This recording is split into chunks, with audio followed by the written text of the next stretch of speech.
I'm going to go ahead and call this meeting to order. Although it's not on the agenda, but we absolutely have resident comments, or no, owner comments. So if anybody would have a comment, we open this up now. Mike? The podium's over here. Oh, it's over here now. You know We that. changed it on. Hello, you can see. Come on. Mike Jackson, 413 Sycamore Street. I'll take advantage of you and talk to you now so I don't have to stay too long. I understand you're doing capital budgets first. I was somewhat interested in the contract, the management contract, seeing that come up on the agenda. And the fact that it's, at least the way it's phrased on the agenda, it says, I think, modify. So I'm a little concerned that we're maybe just going to roll into another contract, tweaks to it on an incremental basis, and that'd be about the extent of the process. Talking to Vanessa on the way in, maybe that's not the process. I hope it's not. I get hammered around town about different things, all kinds of different things. And one of the things I get hammered about quite a bit is the management contract. And what is it? How does it work? Are we getting what we paid for? Are they accountable to us? Are there incentives in it? Is it just cost plus? All kinds of different things. So it's probably one of the most misunderstood items in our community. And I don't think that's good for the management company, and I don't think it's good for CROA, and I don't think it's good for the citizens. So I would encourage you to have a very open, transparent process as you approach this. I understand it expires at the end of next year. 2018. Okay. So a very open, disciplined process. I would encourage you to consider an RFP, do a very formal request for a proposal, entertain many companies. I would encourage you to put some of the compensation at risk with the management company, whoever that may be. It's not all just cost plus, that there is some incentive, like most contracts, at risk for performance. And you come up with some KPIs, key performance indicators, that everybody held accountable for. And there's some collaboration for both CROA and the management company to find ways to do things better. And there's rewards for that. There's incentives for that. So what I'm talking about really is just good collaboration. And I'm not sure, I'm at a distance, so I apologize. I'm not sure we've had that. I don't know. But I can tell you from the general sentiment of the community, they don't think it's there. And a lot of people talk to me. A lot of people want to know what I know about it and things like that. So I would encourage you to really be disciplined and factual in your approach to this. And avoid incrementalism. I think you should really take a step back, look at the contract, see what it exists of, and what you can do to make it better from all parts. Maybe consider a group of citizens, a committee, an advisory committee that would kick in. There's a lot of people in town that have a lot of experience with contracts, and I think if you bring some fresh perspective to the table, it might be helpful. So I would consider that. I, for one, would love to have a copy of the current contract. I'm not sure if that's available. Records inspection request. It has to be in writing. You can email us that that's what you want, and we can provide it for you. I'll send it to Steve tonight. Okay, there you go. Good. That's it. Any questions? No. Thank you, Mike. Thank you. Thanks. Appreciate it. Any other owner comments? Absolutely. Cookie Kelly, 691 Front Street. I know, Leonard. Stand aside. I am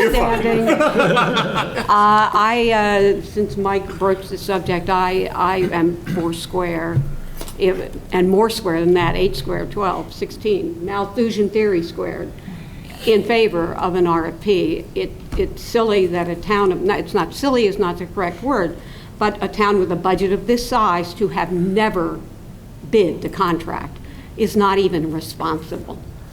The last time it was tried, it was a very harrowing and very questionable experience, and I think it needs to be revisited. Thank you, Cookie. Any other public comment? Thank you. Do I have a motion to adopt the agenda? Motion? Second. All in favor? Aye. Any opposed? Okay, review 2017 reserve and capital projects. Okay, Susan, are you going to start it? I'm going to start it, and then I'm going to hand it over to Todd. So this is a workshop that we feel is such a great thing to be able to show you what the reserve study has told us to do, and as well as so that you can see what's going into next year. Our reserves are fully funded. That's required by the Florida statute 72303 6D. As of October 31st, we have $1,367,058 in reserves for replacement for CROA. And as of October 31st, 2016, the consolidated service areas have $2,747,434 in reserves for replacement. We're getting a little older, so you're going to see that this year there are a lot of projects on our plate. The reserve study was updated this year in 2016. In fact, we just received the physical copy of the reserve study today. I've sent out the narrative to you, and we had sent out with the board packet, we had sent out the capital projects schedule.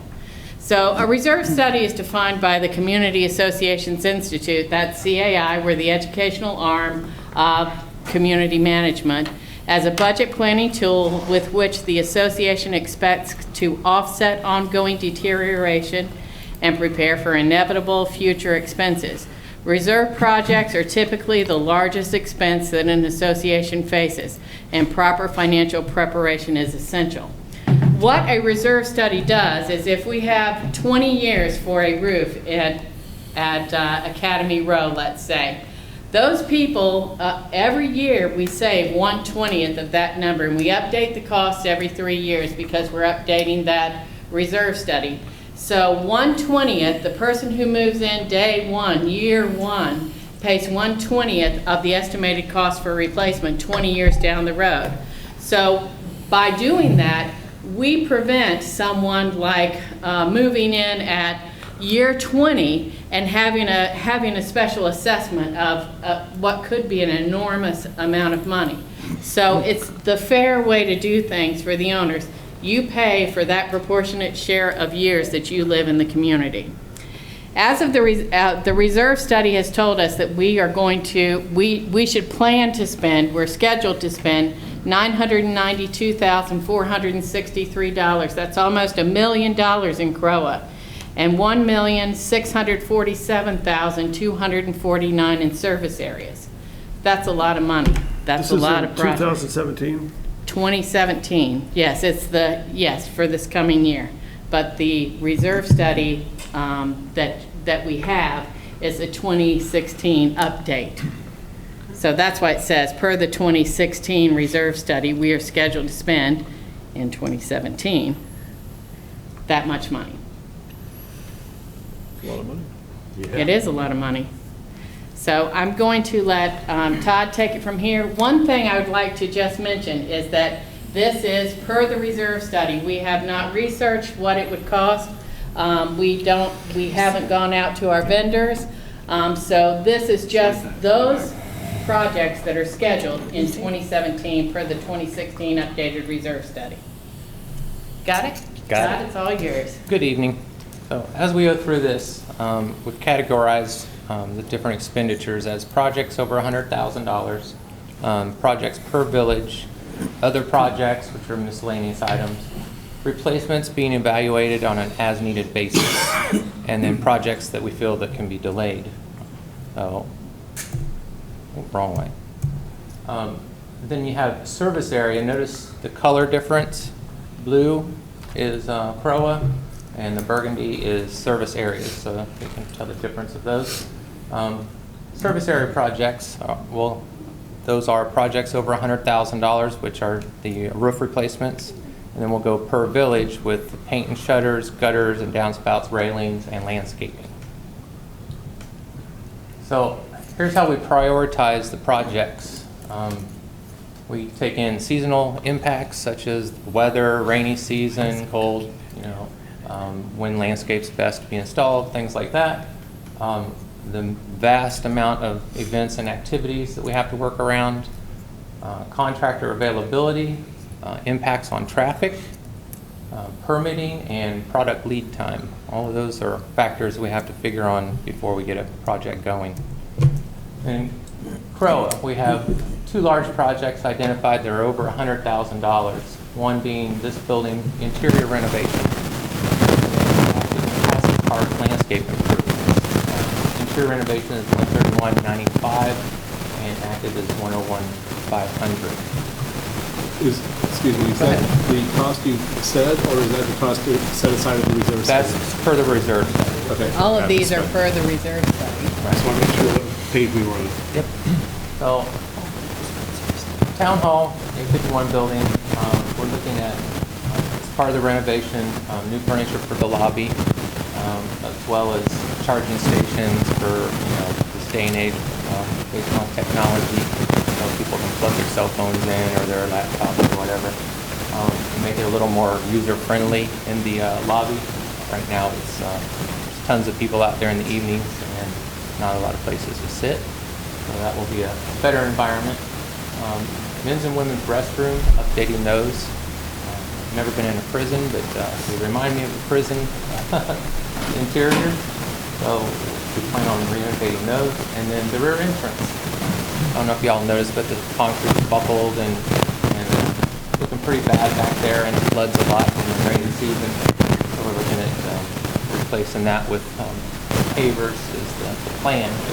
All of these projects will come to you at a later point throughout the year, so you'll have a better chance to mull them over and see what the ideas are. That seems, I mean, 131,000, that seems like an awful lot to me.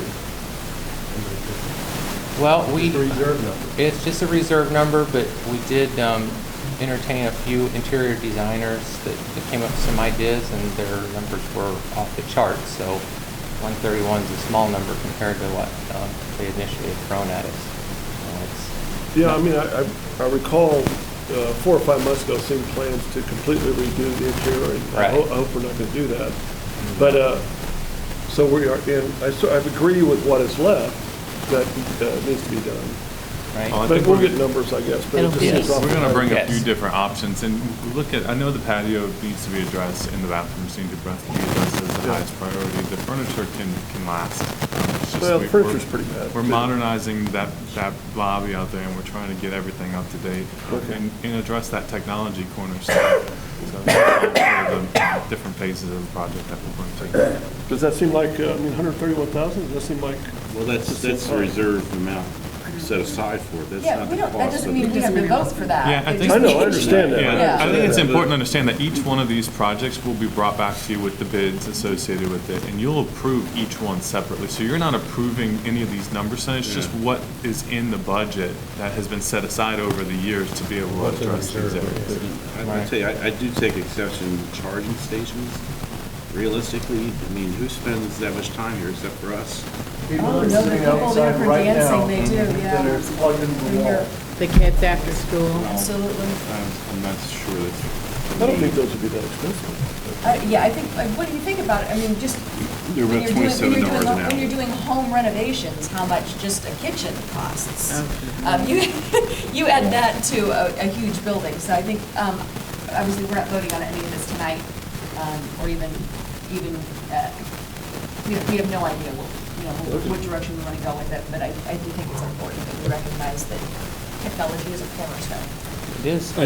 I do think, though, maybe we should have some discussions about, not right now, but about what we do want to do versus Ty going out and doing a whole bunch of plans of we're going to do this in this room or in that room, and then have us come back and say, no, we're not interested in that at all. We don't Right. want to have Todd waste his time. Well, I believe, correct me if I'm wrong, Todd, but it's a late spring, summer kind of project.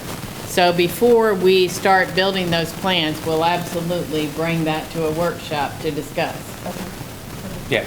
Fair enough? Yes, when it comes to things like that, changes definitely. Especially the larger dollar Yes. projects, definitely we want to do a lot of. So, and then the other, besides the large expenditure of this building, the next largest is landscaping. That would be in active and passive parks. And one of the target areas of North Village Commons, around the pool building, the courtyard between the pavilion and the pool entrance, the area between the volleyball court and the pool, and the hedges surrounding the multi-purpose fields. Then you have Lakeside. Sometime in the third, fourth quarter, the landscaping around the pool for screening it, landscaping around the roundabout or within the roundabout down by the petanque court, and then Great Lawn drainage, which probably be in this spring to combat the issues with drainage, standing water, soggy ground. It needs to be addressed, and that's part of a project that was delayed, and Davey did not put sod down in that area specifically because they planned on trying to do some renovation in the spring. So they'll foot some of that bill. Is this part of the new, it was line 1057 in the study. You had a 3-year funding for expenditures of 101,500 one year, and then the next year was 103,000 something, and the next year was 104 or 5, more or less. It was the 3-year Yes. payout. It was added back into the reserve study this year. I believe it was. Is this where that's coming from, Susan? It's 1057. I'm going to be able to tell you, is the line number. 1057. 1057, exactly.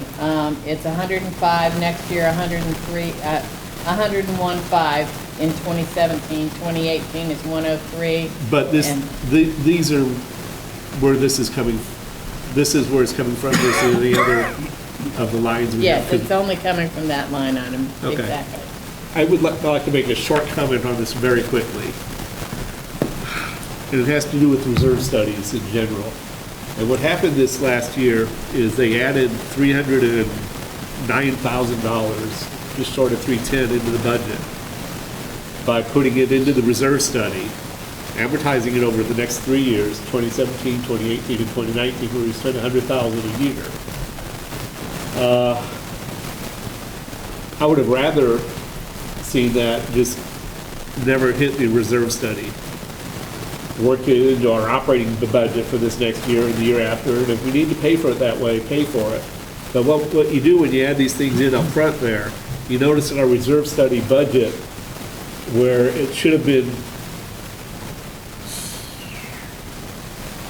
481,000, it went up by 106,000 more or less this year, versus what the term 2013 had said it should be this year. And a large part of that 100,000 that went up by was this 100,000 a year we're spending on these next 3 years. So all we did is we switched the accounting back into, rather than come and say, you know what, we haven't set this aside in the past. We crammed it all up into 3 years, where it should have been out of operating for the next couple of years. Does that make sense? It does, I guess I'm not sure why it matters, one way or the other, as to if it's done up over 3 years or if it's done out of the operating budget. Mathematically, I can tell you or show you, but it'll take me about 10 minutes. I don't need that. Okay. I'll get back Well, with you. you know, here's where, let me, I'll get back with you on that. let me say where I agree with Leonard, is that a lot of these issues, we're looking at major issues with our landscape. And to me, a lot of it is because of our problem with the landscape contractor. And if the proper maintenance had been going all along, we would have been doing minor tweaks to these parks. But as we did with replacing the grass, you know, when you don't treat stuff well for 4 or 5 years, you end up having to do a major renovation. So I think a lot of these, I would agree, to a certain extent, these should be minor issues that should be in our operating budget. They're major issues that are reserved because we've had bad maintenance of our property. So we definitely need to take a hard look at our landscape contract and make sure that, you know, because these problems, we've had 3 or 4 years of problems with a landscape contractor, and we're paying the price for it now.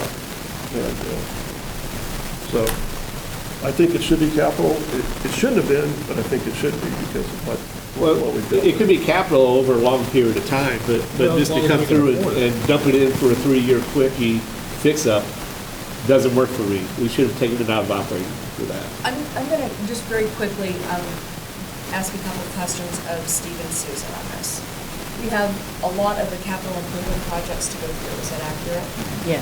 So here's what I'm going to ask, because we're getting into a lot of side comments, which I think are very valuable and important, but we're not going to make any decisions tonight on these. Everything is going to be coming back.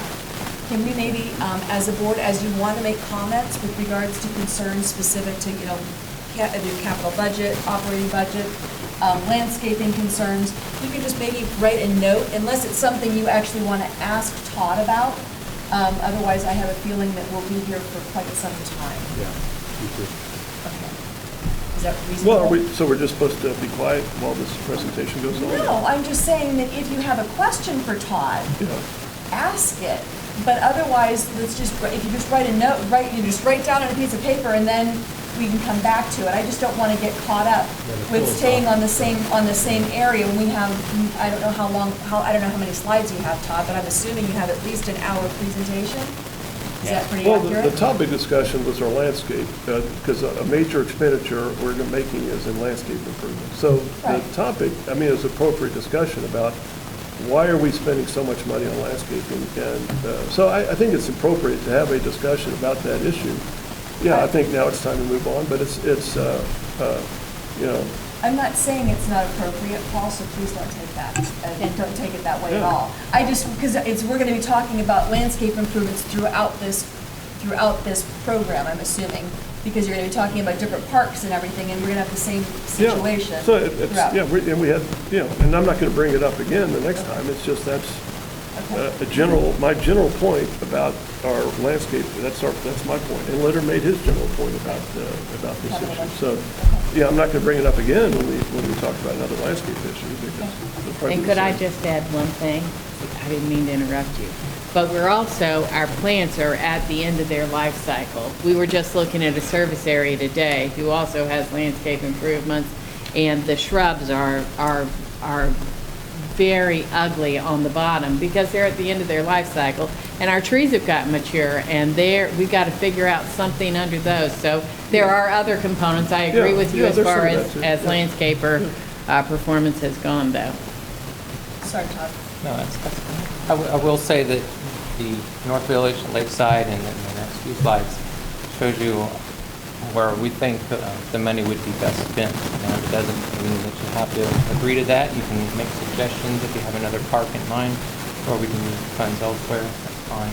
And do understand that pressure daily basis for them to hold to their contract. And when it comes to plant replacement, we'll see in the regular meeting next week, there'll be a proposal for landscape material. And I've made them itemize exactly what they're paying for and what their responsibility is from what we feel that they let die. Okay? So Lakeside, went over that. And then we have passive parks. In the springtime, we're looking at Downey, Croton, Deerwoods, and finishing up Long Meadow. Long Meadow, you can see in the bottom picture, there's Indian hawthorn that is just not thriving because of the heavy shade conditions. Deerwoods is a whole other story. We have an architect working on that. Croton is just old and worn out. And then Downey is a nice park, but it's not real inviting. The hedge just kind of segregates all the neighbors. So we're looking at doing some improvements there. And then in the fall, we're looking at Greenbrier. There again, Indian hawthorn is just overgrown and not very attractive. Runner oak, which is, you can see the top right corner, missing a lot of plants that just have not survived over the years. Pond View, there again, another odd park that's got some hills in it that I'm not sure what they're doing there. And then Sand Lakes, that's got a viburnum hedge around it that, there again, segregates the neighbors, and you have to go to one or two points to access the park to be able to use it. So those are some of the areas we're looking at. Then in reserves for service areas over $100,000, we have the South Village Townhomes, which you'll see in your agenda package next week. We bid that out through our consultant, and hope to get that started in January 9th, I believe it is, for their roof replacement. And then we'll move on to Charleston Place, and then to Savannah Square. And those are all roof replacements. And you'll see South Village is $380,579. And I believe, I know our bid came in under that, so there is a savings there, I'm happy to say, as well as a much lower number for the gutters and downspouts. So that's good news. And we expect the same for Charleston and Savannah. Then we also have greenhouse green painting, as well as Roseville Corner. All of those are over $100,000 projects. We don't have numbers on those yet, but hopefully we can keep those numbers low as well. And then moving on to North Village projects. So some of the reserve call for playground equipment replacement. We're looking at North Village. Have some older equipment, the swing, the little climber, the pavilion at next to the swimming pool is scheduled to get new light fixtures, so we're looking at LEDs for that, as well as some redoing the stain finish and some repairs on the wood of the pavilion. And that would also include ceiling fans, replacing those. Also, the large shade canopy that's in the first playground, which is the 2 to 5, I believe, age. Then continuing on in the commons area, you have pool house. The meeting room air conditioner is scheduled for replacement. That's been on the list for, I think, 2 years in reserves, and we've squeaked it along, but we're prepared to be able to schedule that replacement this year because it's seen its years. I think that's the original one that was installed about 20 years ago. And gutters and downspouts, they're definitely due for replacement. Doors and louvers, probably not necessarily all the doors, but the louvered vents that go around the building need to be updated and replaced, as well as painting of the building. And then early this coming year, of the pool, we have the pool refinishing. It's definitely due for having it drained and retiled and refinished. Light poles and fixtures. We'll look at LEDs for those as well. And then mechanical equipment, in the process right now of looking at updating the 2-pump system that's there now with a single pump that will save us some energy and quieter. Hopefully Jack's noticed it's been quieter lately. The deck looked in pretty good shape there. Are you? We're not touching that deck. We'll brighten it up. We'll clean it. Maybe do an acid cleanup on it and some caulking, but that's it. That's Pool doesn't work. that pool deck is 20 years old, but it looks great. Yeah, I wish we'd put that on the other pool deck. Yeah. Then service area in North Village, you have Charleston Place. Again, like I said, the roof replacement, gutters and downspouts, and there's some line item money for additional landscape improvements. Celebration Village, we have lakeside amenities. The playground fence is due for replacement. That will bring up the question of Jones Room expansion, whether we want to proceed or how to proceed with that fence. And also scheduled basketball court light poles and fixtures. I think those are needed because if you've ever been out there when the kids are trying to play basketball, or even the adults, it shines right in the middle, but you can't see the goals. So I think they'd probably appreciate that improvement. And I think, can you go back to that slide real quick? Certainly. When we start talking about fencing, some things to consider is if the fencing you're putting can still be used even if the fencing is moved or redirected based on any type of expansion for the Jones Room. But we are talking about 2020, 2021 in the Parks and Recreation Master Plan for some sort of expansion out there to include a splash pad and increase the size of that room.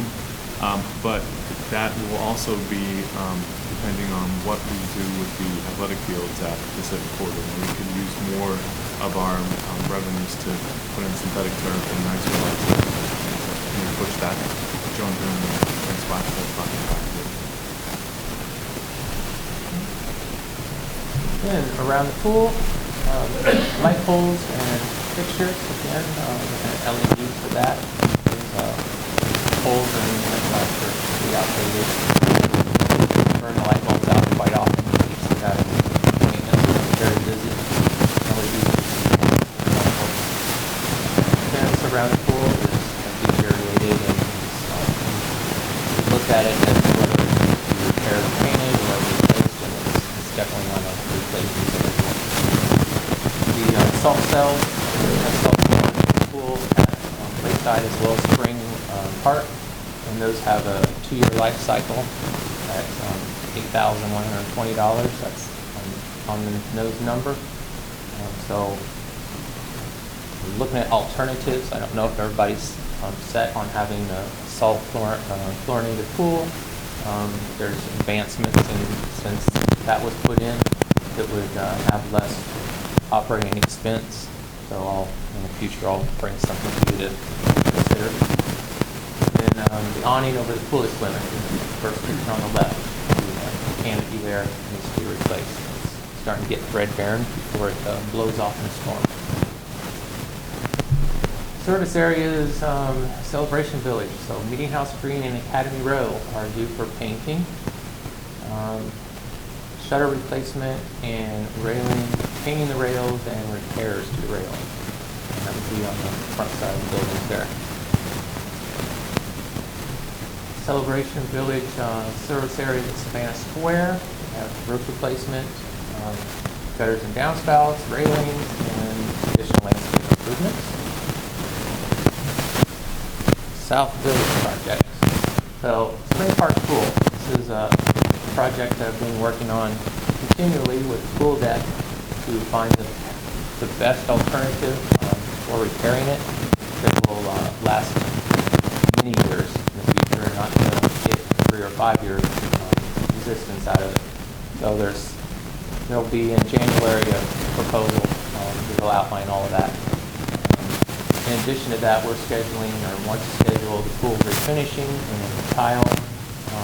It's due for right before Easter, so we'll have that in January. Mechanical equipment, they're in a salt cell. The weekly freight replaced in 2015 around July or August, so July or August of this coming year would be a time to replace them again, as well as furniture replacement. We just got the umbrellas in there, but the tables and chairs are, definitely the tables are in need replacement. Have some proposals in the spring for that. And the schoolhouse is very tall, windows, louvers, and doors. A lot of the windows have some wood rot, and the seals will have to be replaced. They're due. They're 20 years old. We'll probably look at an alternative of vinyl or metal sag instead of wood that has the same appearance, and as well as painting. And South Village service areas. Townhomes there again, hopefully starting January 9th for the roof replacement, gutters and downspouts, and then concrete sidewalk repairs. Moving into East Village, we have East Village Pool. Light fixtures, they had $9,135. Originally calling for the light poles to be replaced as well, but we just replaced the globes out of operating, and they've made a vast improvement and definitely improved the lighting around there. So we really don't feel that those are going to be needing to be replaced anytime soon. So you'll see that on the next, towards the end of the presentation, they're delayed items. Furniture replacement, that's needed there. And then the pool house replacement of the doors. They had doors and windows. The windows don't need to be replaced. They're aluminum sashes, so there's really no need for it. But the doors do have some vents in them that have rusted over the years, so they will need to be replaced. And East Crescent Park, we have backstop. We have the pavilion repair and scaling. I don't know if you've all noticed, but the pavilion moves a little bit. Still in its age. Oh, is that right? Yeah. It tilts a little to the left, but it's still in safe condition. It's still in lazy, so we'll get that straightened out and restained. And then the big project there is We're going to do the renovation of the field. The lacrosse team would be very happy if we get that done. We've been working around their schedule, so it looks like in February and March is when we'd like to get that going. So January we'll have proposals for that renovation. When you say renovation work, what we did, that all the real, scrape the whole thing, break it, Yes, and then. yes. And most recently down at Artisan Park, they'll fill out holes, and all the grass is left, laser level it, make sure it drains properly. And then treat it for insects, and then restock. Todd highlighted the other day, 'cause I was out watching my son play football practice, and I was leaning up against the hole in the pavilion, and I was leaning in the wrong direction. Lean where it was causing it. Lean the other way. Todd, that number seems low for the athletic field in comparison to like what we just paid behind Spring, Spring Park there. Right. I feel like it'll be right on target. Yeah, I okay. do. Yeah, based on the numbers that we had for Artisan Park, which was 32, I believe. In Spring Park was 38. Spring Park was So this is a lot bigger than 42, I believe. What's that? This park's a lot bigger than Colesville. It is if you take out, it's not if you just take out the Bermuda. Yeah, if you take out the St. Augustine that surrounds it, yes, it would be bigger, but the play area of the field would be Oh, the I see same. what you're saying. Okay, I see what you're saying. Okay, yeah. And still in East Village, we have Roseville Corner, which is its own little area, but we're under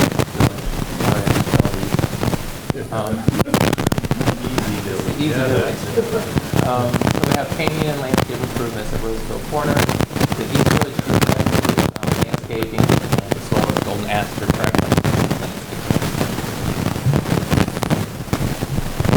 Losing my audience, sorry.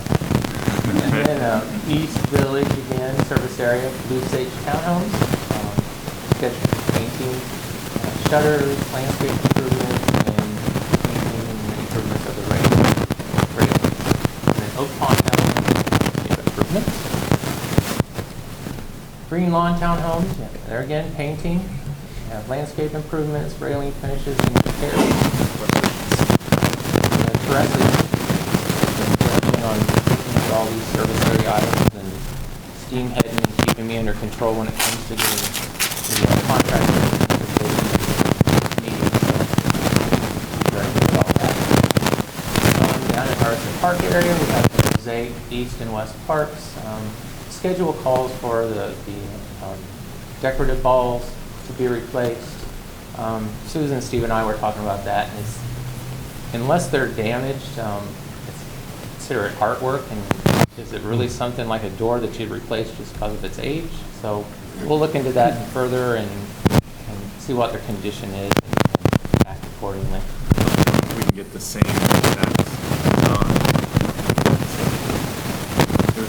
The balls are fine. The birdhouse just got painted last year, didn't they? I think the year before they were painted. They are a little worn. A small ticket item.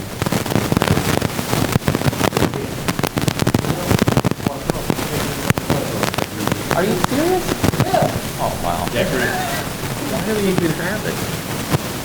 I stare at birds all the time. They sit on a little house. They take it to set. It's pretty funny. That's pretty mean. It's a terrible joke. Well, I have a large Then we gotta drill pay bit. someone to go and clean the birdhouse out every season, and that's gonna be another $2,100. And then Artisan Park service areas, you have Parkview Townhomes, landscape improvements, and then Spring Lake service area.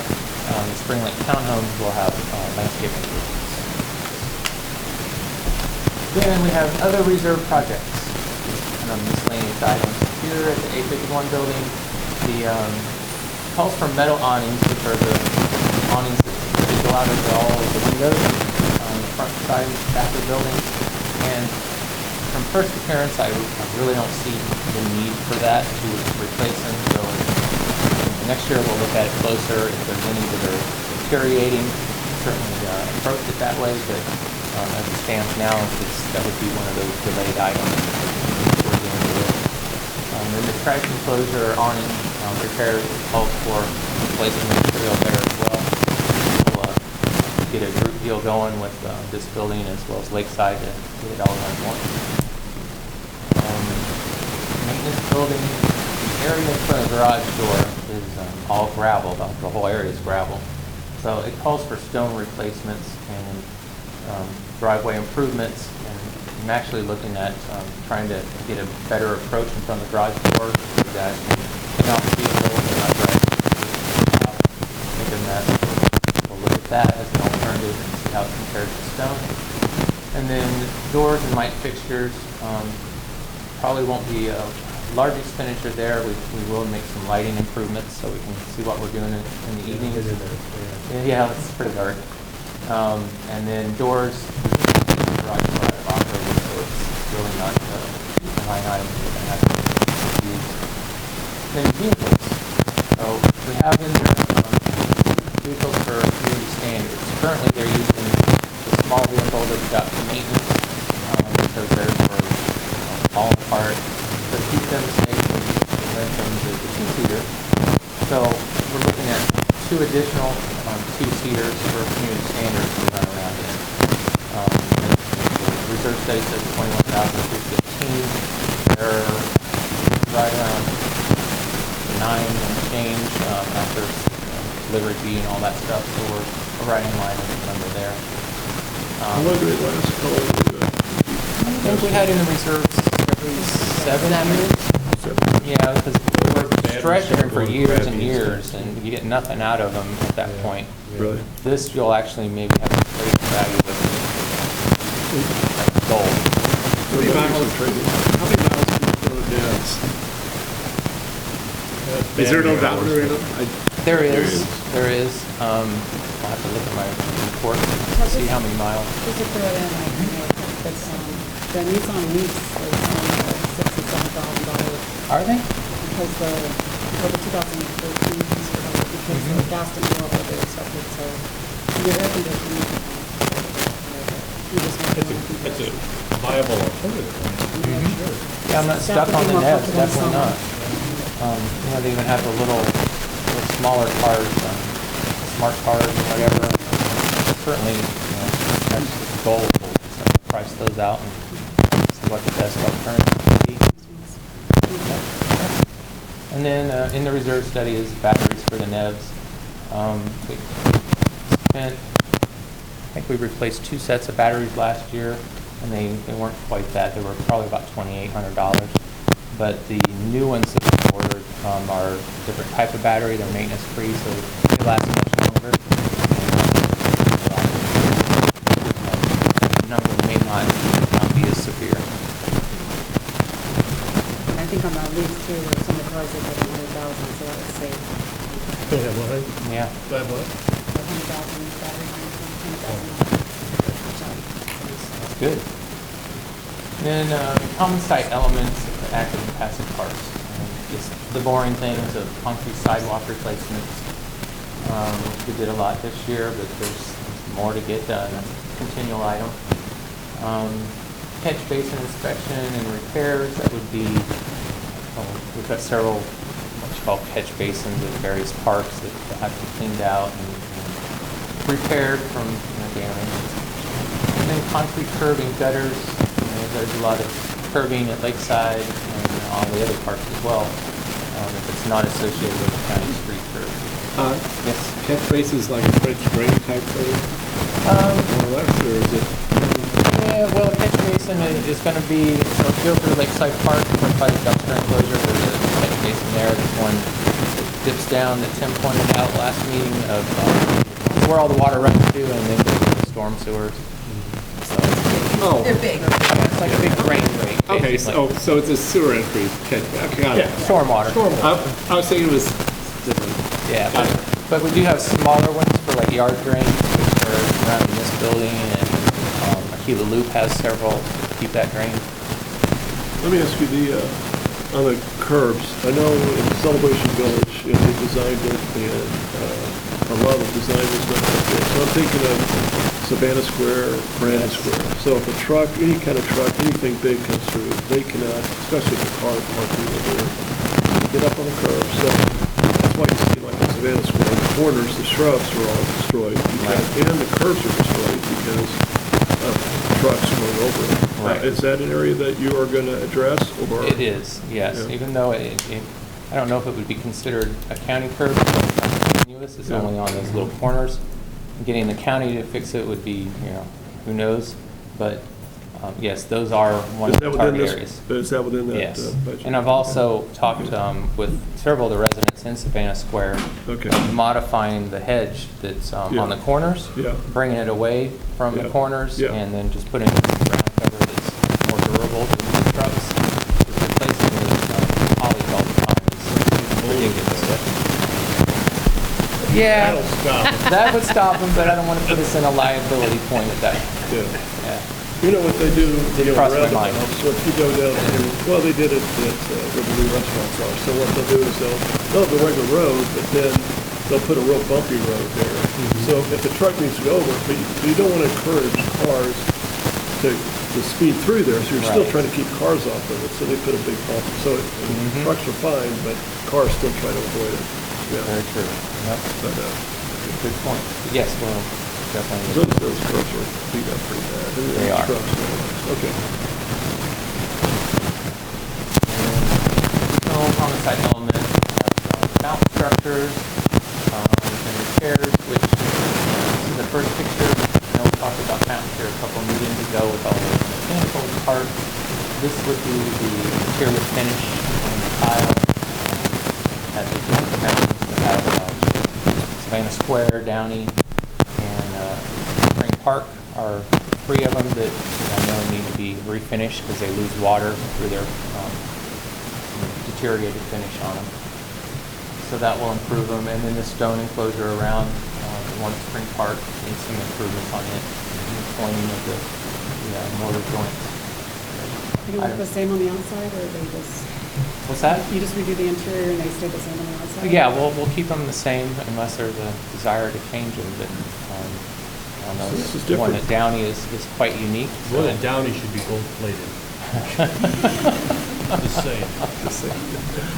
No, we want to keep the historical look. I thought to them. we approved a lot of fountain stuff. We did, yes, that was the autofill thing for the water and the can parts and the enclosures and things like that.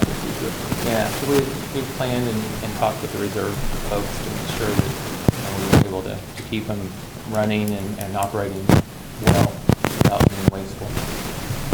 And then drinking fountains, there's been a desire to use, convert over to bottle fillers as a fountain would fail. Yeah, good idea. That's the new technology, and it saves on the carpet or the flooring below it, and people trying to fill their bottles up and then stick it there. That's a great idea. You looking at only doing bottle fillers indoors, or are you doing outdoors? Outdoors, well, yeah, at specific locations. All of the fountain manufacturers that we've used previously, they all have an option for that. These can be converted to, the top just comes off the interior one, and they're easily done that way. Good option to have. No, like Long Meadow, we've got these two fountains. They've never worked. I mean, all we do, nobody ever uses them, and all we ever do is spend money trying to fix them. So, yeah, I don't think they've ever been refrigerated, but can we Right. just, to me, I'd just soon get rid of them because they're, I mean, all we do is spend money on them, there's no use. Have you thought about what to do with those, you know, the fountain, kind of I do, fountains I'm talking yeah, about, they're right? from Murdoch. They're ones that I've been storing, so. Yeah. They're absolutely- I haven't gotten there yet, It's just no. like, it's like my house, it's a money pit. I mean, it's like, Yeah, they're very, very durable. There hasn't been a lot of expense to them. Really? Yeah, because but what we're doing now is updating with all stainless steel braided lines inside of them so they don't, spring a leak. And the bowls are solid brass, cast brass. they're last. refrigerated, right? They're not, no. Most outdoor fountains aren't. Because they're outdoors and it'd be a pretty expensive to operate. But we do have some outdoor fountains in the pool that are What's the point if you're, I mean, it's like 100 degrees out, I don't know, maybe, I mean, the water's like 100. Paul, I used to think the same thing, but I see people using them a Yeah, lot. see ya? Yeah, sure do. A lot of joggers will stop at Founders, Spring Park, fill their bottles up. That's probably a big consideration for aesthetics when those were installed too, because they're beautiful. If you They look are at the ones pretty. that he refurbished, they look wonderful. Yeah. No kidding. Yeah, they're heavy. But yeah, we'll consider option on that. And let's see here. So we have additional common site elements. We did add into this visitor study irrigation system controllers, which are satellite controllers.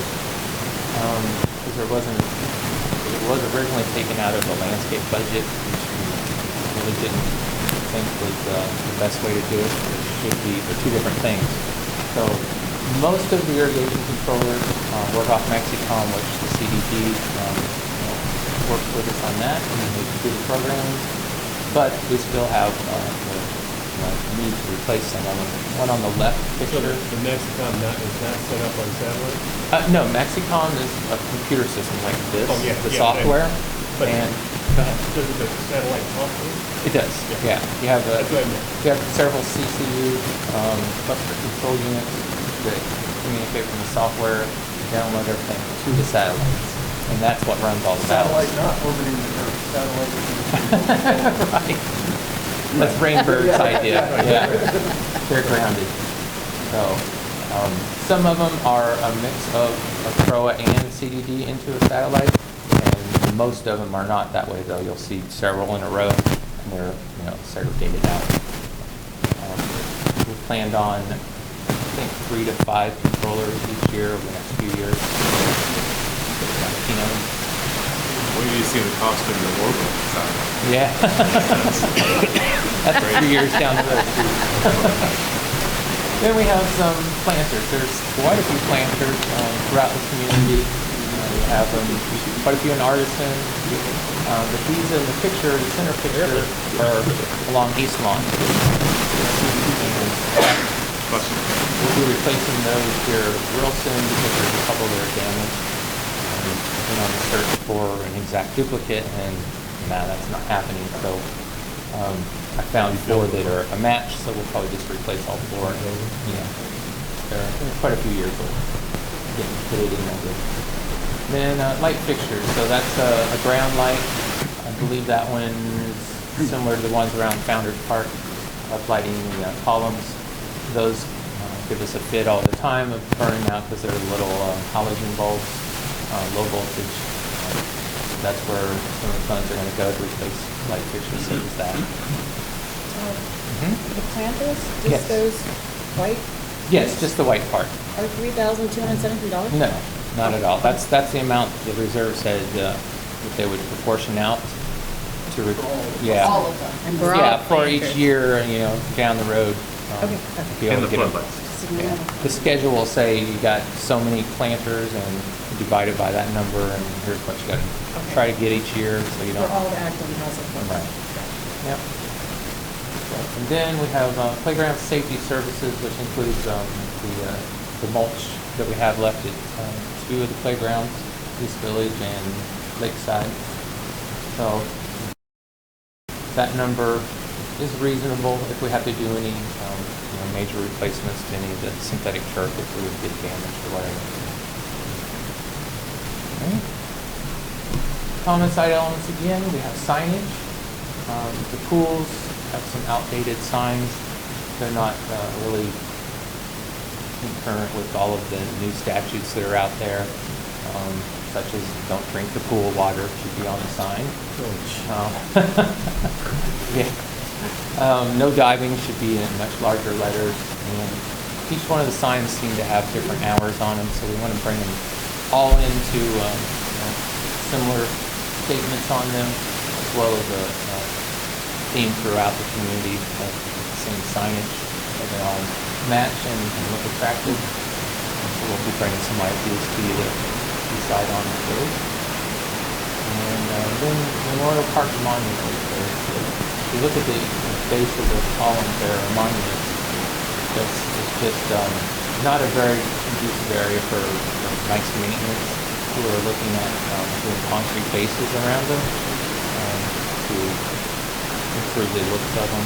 There's really no other way to do it. The whole area is a little mushy because it's in a low area. So plants don't survive real well in that big.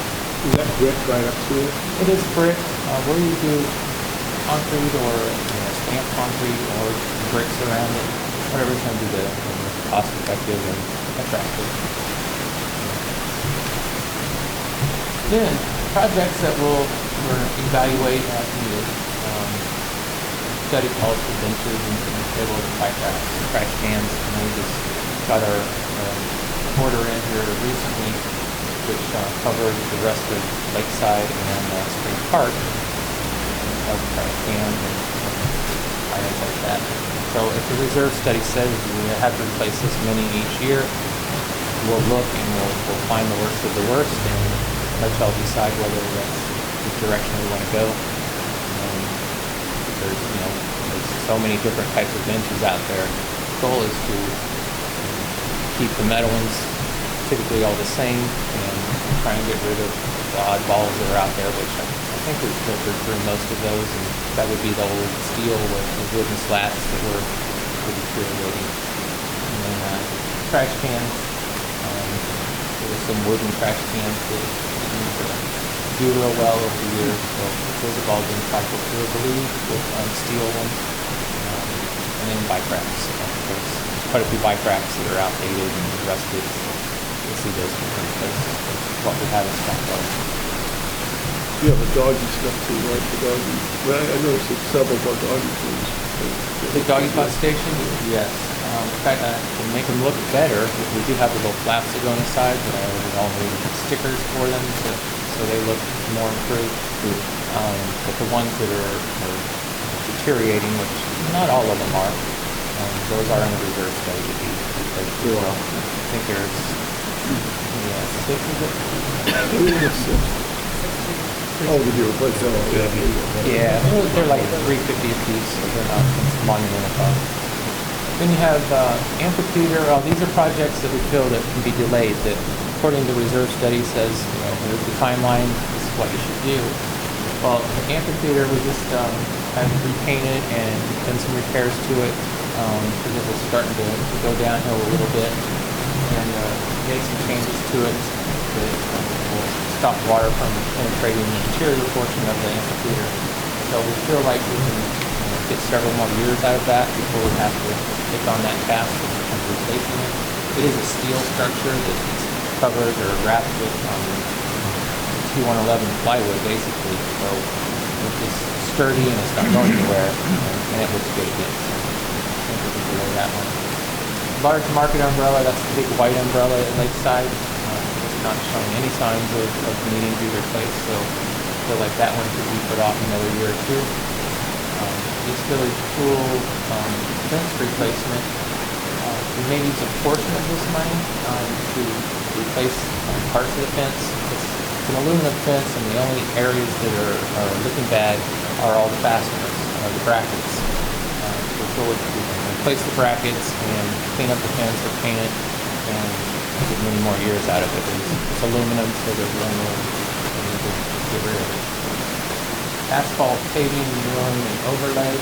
Y'all recall 2 months ago we approved the paving of the parking lot here as well as seal coating all the other parking lots. We feel that's going to get us by, and no need to spend another $35,000 this coming year, so we could push that off a couple of years.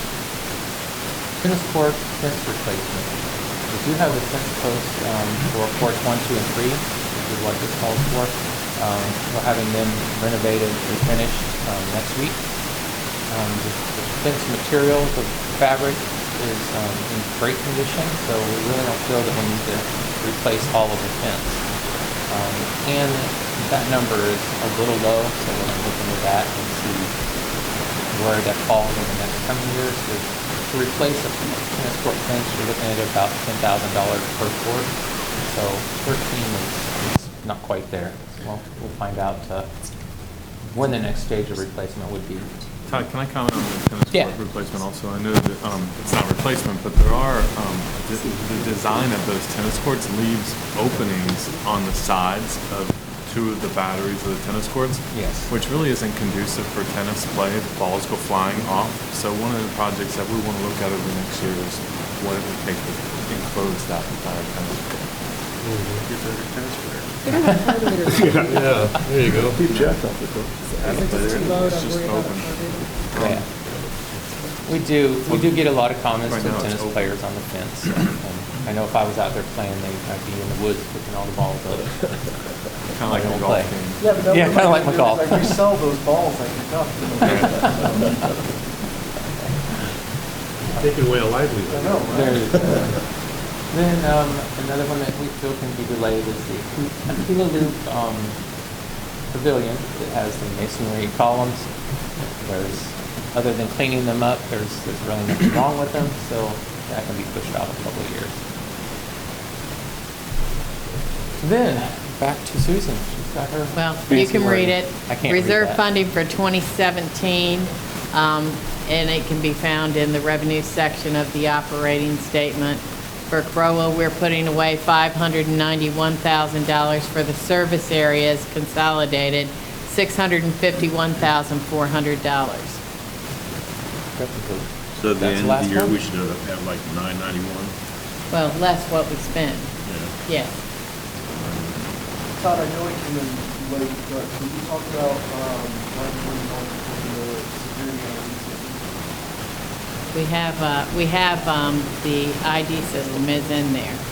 It is, I don't know that it was on our It's presentation. on the slide. It's reserved for the first expenditure being in 2015, for 15,000. It was. Yes. And we have talked about, Patrick and I, in fact, have talked about that, and looking at improving on the T-scan system, which is not real user-friendly. I've dealt with Door King a lot, very user-friendly, so we're looking to see if it'd be a monumental task of switching out the controllers, because that's really all you'd be looking at is the software and the controllers, and all the gate equipment, the hardware is all good. Yeah. But the big question is whether the cards that are already issued can revert over to the new system without having to issue all new cards, because that Right. would be monumental.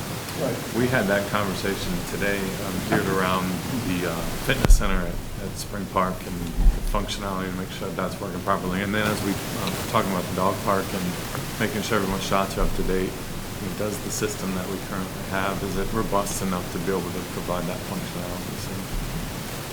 So there's workarounds for it, but Well, I guess the thing is that I would rather, if we have the money in the reserve budget to do it, to look at it so that we're not doing a workaround. I'd rather it's just I agree. something that works. Yes, totally agree. Because yes, there's a workaround and there's a cost savings there on our end that we're not going to get paid for it, but there isn't a cost savings when you look at it from the amount of time that staff is having to deal with it, or the downtime to residents, or functionality wise. So, I just want to make sure we look at the total cost of it too. Absolutely. That was the end of the presentation. That correct? is. Any questions? Then- Yeah, I was gonna say that anybody, you start on your, you want to go through your check mark list that you had? Did anybody want to go, have any questions or anything like that or comments? That anybody wrote down?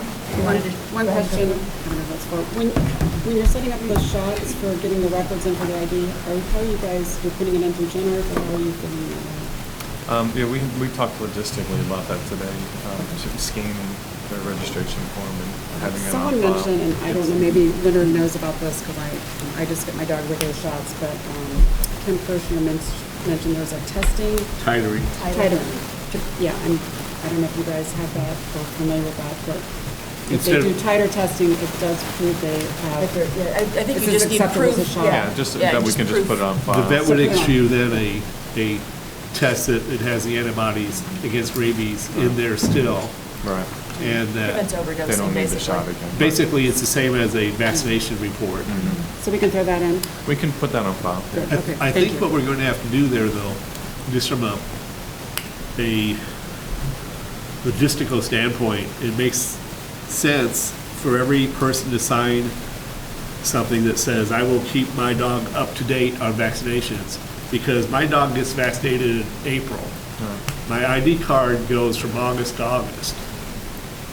So, You can still, you might be able to be, It's a separate. so rather than knock me back out the following April, if I didn't get the vaccine right down here that month, I went to go to the park up there. You know what I'm saying? It would knock me Sure. out Yeah, twice through a year versus once. And so these are all obstacles, concerns that were brought up, and we talked about a few different options of how we can overcome those. So, one of those is trying to get everybody on track with when their card has to be renewed anyways. And do we build a database for that? Do we want to do separate cards that we can do kind of a cute dog bone? I mean, we're looking at a couple Why different can't we options. automatically renew the cards? We can. Just we Based got on your paying your dues and paying up. We just don't want it to be staggered. So like Leonard's example, if your dog ends in April and your card ends in August, we want to make sure that. But Jack is talking just ID cards alone. So you only get knocked out once then instead of. Well, but it's really, I mean, it's helpful when you come in. I mean, you've lived in the same place forever, but other people move and they change information. But you're still paying, the dues, Debbie, even if you, you're paying you your know. dues. Yeah, no, you're paying your dues. If I But I'm move just from saying, a for house as there far to as there. automatic renewal, I mean, I think it is beneficial just to get updates when people come in and they can get more information. Oh, I And see this what you're just saying. wants You to- don't even have to come in for an just on. Yeah, yeah. Call I it. think, yeah, that's probably one of the functionalities with the system. to try and stay focused on specifics to capital improvements tonight, can we go ahead and who all has questions that you jotted down that you wanted to go ahead and share? Let's go ahead and you have it down. I just didn't want to interrupt the flow of the program. So I know I was writing things down. Whoever wants to You go can start, first. go ahead. Well, it's quick and easy. Go ahead, Jubal. No, start up there somewhere. I've got like Okay, 8, well- but I think someone may come up with some other ones I just before I have get two to quick that. ones.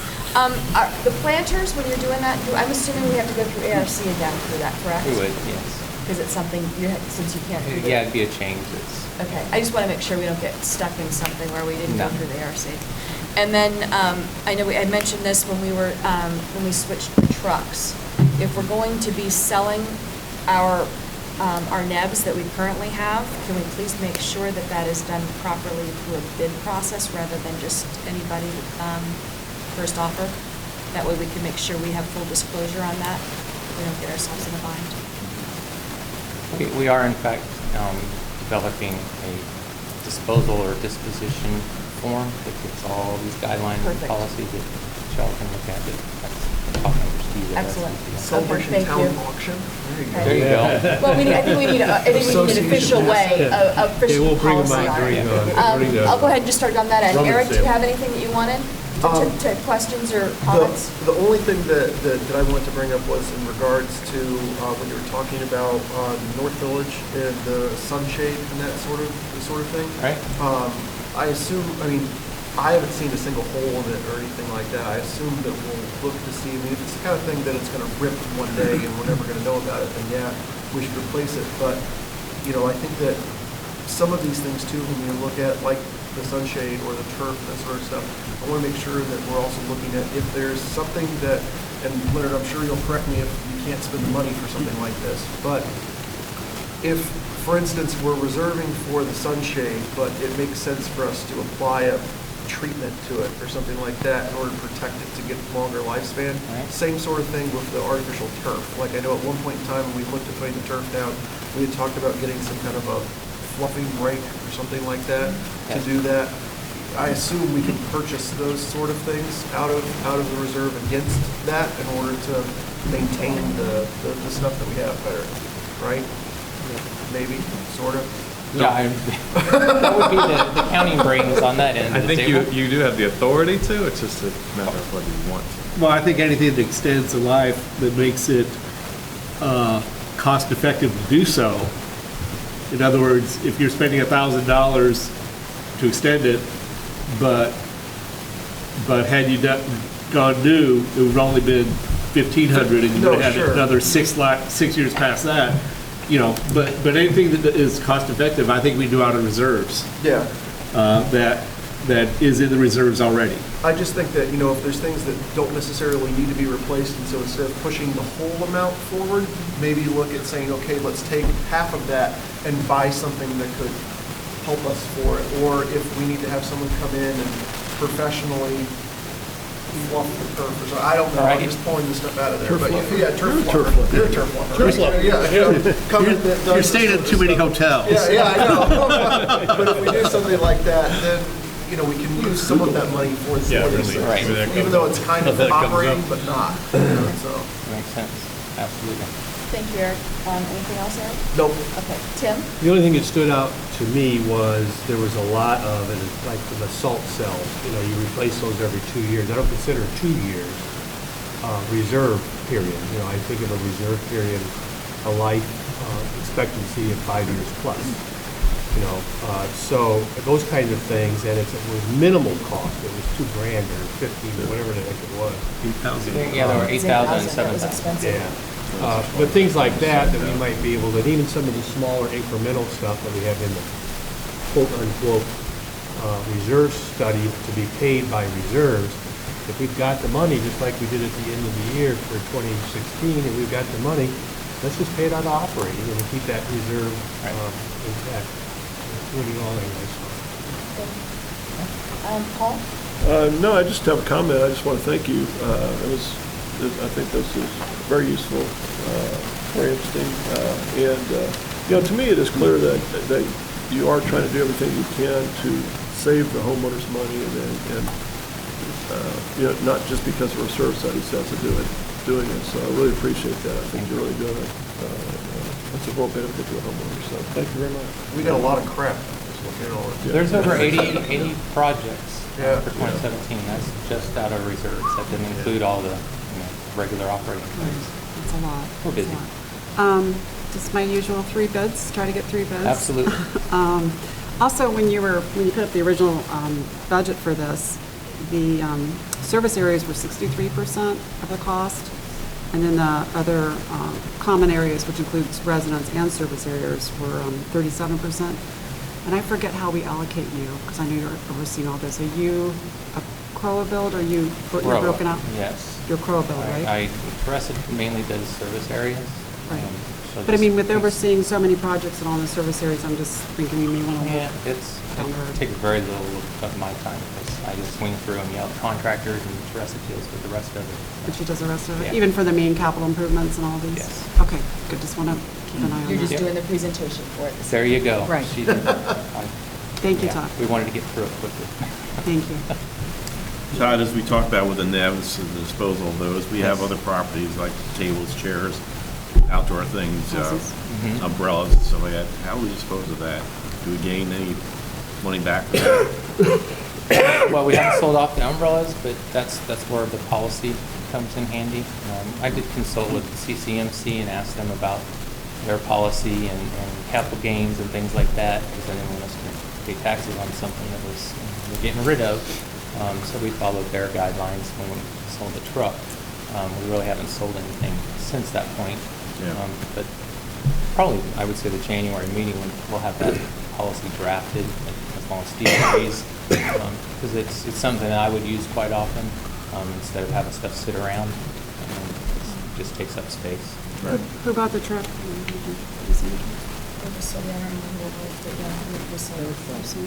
And we looked at Blue Book value and. Yes.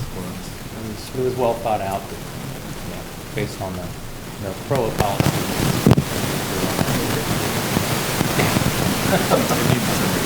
It did. I was just thinking, something like you talk about pool equipment and then the umbrellas and the tables and stuff. So, I mean, we're I think a high quality community. Sometimes I look at the pool equipment and I look at it, and sometimes it looks, pretty ratty. Just it's not. So I think sometimes I don't know if the rest of the board thinks of this, but if we look at like the chairs and the umbrellas, there's a variety of different qualities and pricing. And I think Eric brought this up. That was a good topic as well. Is that bring to the board here. If you guys want to go step up in the quality of the whole furniture you got, here's what it would cost, here's what it would look like, and let us make, sometimes I look at that stuff and I think I've seen communities that have nicer looking stuff on the pool than we've got. Right. Resort quality. Yeah, Yeah. right. I'm happy to hear that. Because that's what he was gonna do. Well, give us the options. Give us the options. I know, so wait a minute. I'll definitely give you some options there. Okay, It's good, to hear. okay. Thank you, Jeff. I already did, so Leonard, it's you. Can we do the condensed version? Oh, here we go. I've narrowed some down that I want to talk about, but not tonight. Okay. One is actually service area costs. Because I see we've got our entire 2018 study, which I don't think we needed until 2019, in CROA's end of it.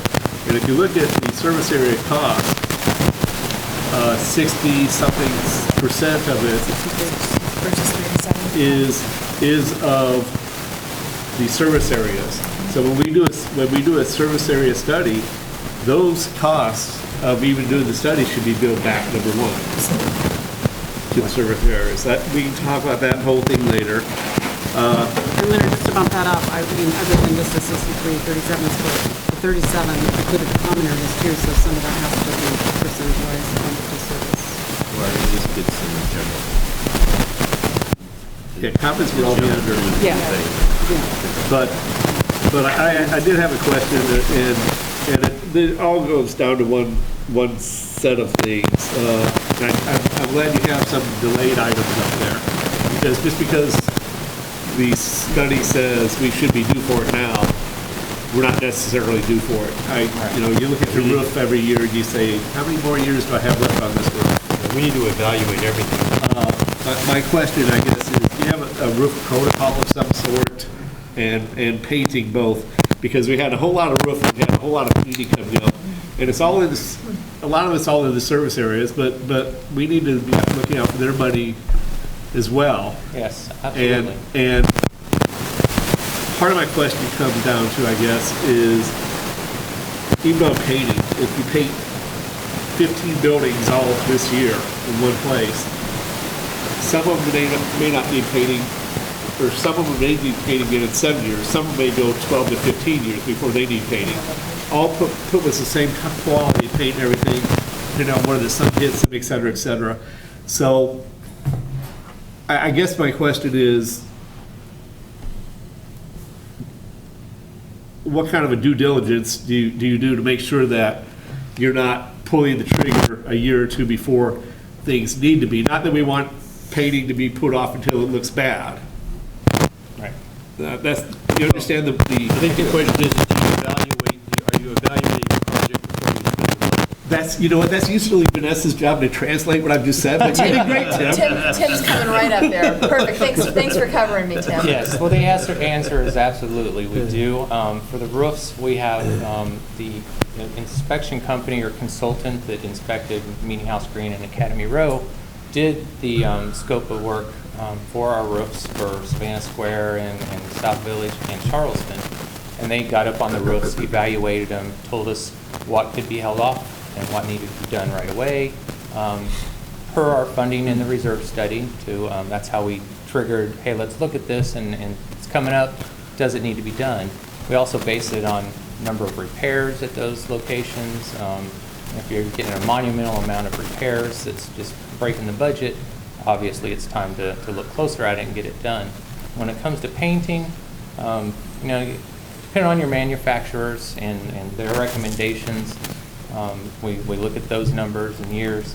But we also do a site inspection and check for cracks. And the last thing you want to do is get water infiltration in behind stucco or whatever the siding may be, because that's when you have your problems. So that's crucial that we address those things. But that's Especially if your reserve study says the painting should have been done in 17, or the roofing should have been done in 17, and you get into 18 or 19 and you have those types of problems. Because then there's an engineer that recommended it, and we as laymen. Yeah, we don't want to put ourselves in that liability mode. You don't want to falsely. We're not the experts, but that's why we have the engineer. So the engineer, just to make sure I understand this, So the lady that came through here and did all of this, she looked at the paint, or was it just in that, oh, the paint's now 10 years old, it should be replaced this year? In other words, painting doesn't protect any water intrusion. Other stucco it will if you fill in some cracks, but it's your caulking and those other things that protect against water intrusion. That's what I was trying to, I just saw a lot of paint items going through. Well, the the reserve plate folks are engineers, and they do go out and evaluate the buildings and all the structures. Absolutely. That's how they come up. I've seen the painting bids, and I'll use that in quotations now when they come back. It's not just, we say paint, but you look at it, it's like paint, caulk, trim, all, so they're doing a lot more than just, painting. Oh, no, this year on my house, I'm gonna have someone come through and do a bunch of caulking, because I look around, the caulking's bad already. Yeah. But I don't need to be repainted, because Right, it's only right. been about 4 years since I painted last, or 3. So, that was one of my questions. I know we had problems with LEDs on the tennis courts, and I don't want to address that in here, but How can we prevent that going forward? that may be a good, that's my question. Yes, thank you for bringing that up. In fact, tomorrow, the manufacturer will be out with their techs. straight Someone's from- been a pain in the ass on cell service. I don't know who that is. I can't imagine. It's not me. So, I don't use it. No, Oh, so you- It's in my management report, but the manufacturer did agree to come out and replace every single driver on the fixtures. Wow. Even With the a new ones that, version. even the ones that they have replaced already. Thank you, So Rick. They they'll all be needed new. Made some Yeah. nice words with them, and they decided Well, to do that. they needed to. Absolutely, It was, yes. they're all brand new. we just spent a whole bunch of money and they're Yeah. already broken. So much so that the company that we dealt with no longer wants to deal in lights, so. Yeah. Two more quick things. One is my comment on sale of assets, that whenever you sell anything, I think you should put it out in the community. We're selling this truck with so many thousand miles on it or whatever. Yes. That was. We'll that's- accept bids through a certain period. I know Right, that's what I was talking about. It's something to be covered. Or condos. And, Liability issue, let's put it that way. and the very last thing I go with is, on some of these contracts we do, you may need to put in a time is of the essence clause, so that there's Yes. penalties, there's rewards if they finish ahead of time by a certain amount, and there's penalties each week or whatever, or as they go past that amount of time. Yes. We had the pool downtown closed for the next couple of weeks.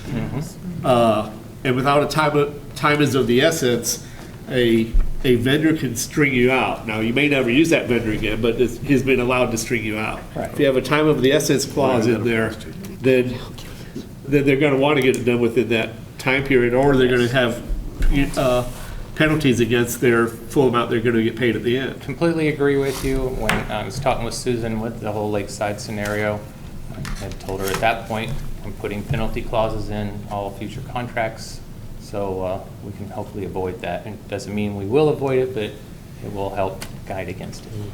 At least we'll be compensated for it. And any other Yes. questions for Todd with regards to capital improvement? Thank you. Todd, thank you so You much. are You very worked very welcome. hard on it. We really Very nice appreciate your job. efforts. Thank you. Thank you. Busy next year. Very busy. Susan, Yeah, you had Good an job easy year securing. this year, so. I'm gonna get everybody- Take your I'm gonna get everybody vacation, back right? again. Go ahead, Jill Leonard. Susan emailed everyone out the narrative that didn't come out when she sent the study out. And the narrative just describes everything throughout the study. She just emailed that out at, right at 5 Right. o'clock this evening, pretty much. I pointed out to her when I got here, I go, there was no narrative in the study. And we just got the reserve study in today, the hard copy, and what they had sent us was just the schedule that you received. So now you've got everything we've got. Thank Okay. you. Okay, perfect. Then, I are we- think. We hope. Are we ready to move on to discuss the management contract modification / renewal? Or the bathroom, either one. Or we can, we can start both. I don't know if that was Okay. on the agenda. Yeah, well, Bathroom, yeah, you're on your own on You that one, can Leonard. go ahead and take off. So, who wants to start? I've gotten a couple of emails regarding it. Eric, you're at the end of the table. And I got your email most recently. So do you want to go ahead and start off with just some of your thoughts? Yeah, I think the biggest thing for me is, and it's less about, I guess, the contract renewal, but it's more about the contract itself, just in period in general. I think that the staff that we have here is outstanding. You know, all the new folks and then some of the existing folks that we have that come on board do a really good job. And from, once again, this is an outside perspective looking in, we're relatively self-sufficient. My concern is that a lot of the things that we have brought forward in the community, both from a technology standpoint and from just a verbiage standpoint and looking at other communities, you know, CCMC will come back and say that we are one of their premier communities. And, you know, I think that's something to be proud of. On the flip side of it, that also means that we are the idea tank for the rest of the management company. So my concern is that how much support or benefit we're getting out of a management company, just in general, rather than having staff ourselves. And, you know, I think the key thing there is that we would need to make sure that when we look at something, if we were to go into a quote-unquote self-managed type situation, my concern there is that we wouldn't be able to attract or retain the talent that we have today. And that's my big worry. So, and that's something that I think is worth paying for if we have to go through a management company in order to be able to do it. And I think that just my, you know, concern is that, you know, I hear, you know, Steve coming up with ideas, Susan coming up with ideas, you know, Todd coming up with ideas, all these things that we're coming up with that we're creating. It's not necessarily that, you know, we're bouncing some things off of the home office and bouncing some things off of things, but in reality, a lot of this stuff we're coming up with ourselves. So that's one of my biggest concerns about it. The second point that I wanted to make was bringing up our meeting that we had with Georgetown and talking about their landscaping contractor. They've brought their landscaping completely in-house. They have their own landscaper on staff. They have their own equipment to do it that they own. They've done the cost-benefit analysis on, was it more expensive for us to buy the trencher or rent the trencher? And they just bought one because they figured out that it was cheaper to do that.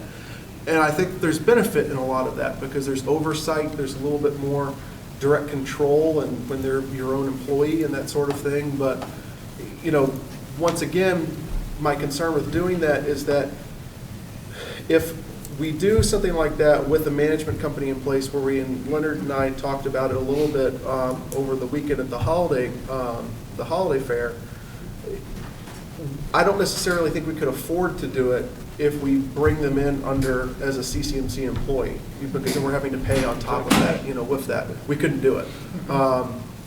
Whereas if we bring them in as a, you know, they're our own employee or they're a contractor, you know, and that, but then we essentially end up with a whole bunch of different contractors. And obviously the numbers in this all have to work out because we have to look at benefits and healthcare and all this sort of stuff. But I think it's something that we seriously need to look at as the community gets even larger as we're doing it. We are a bit of an anomaly in comparison to some other HOAs. So that's where I sit. Thank you. Tim?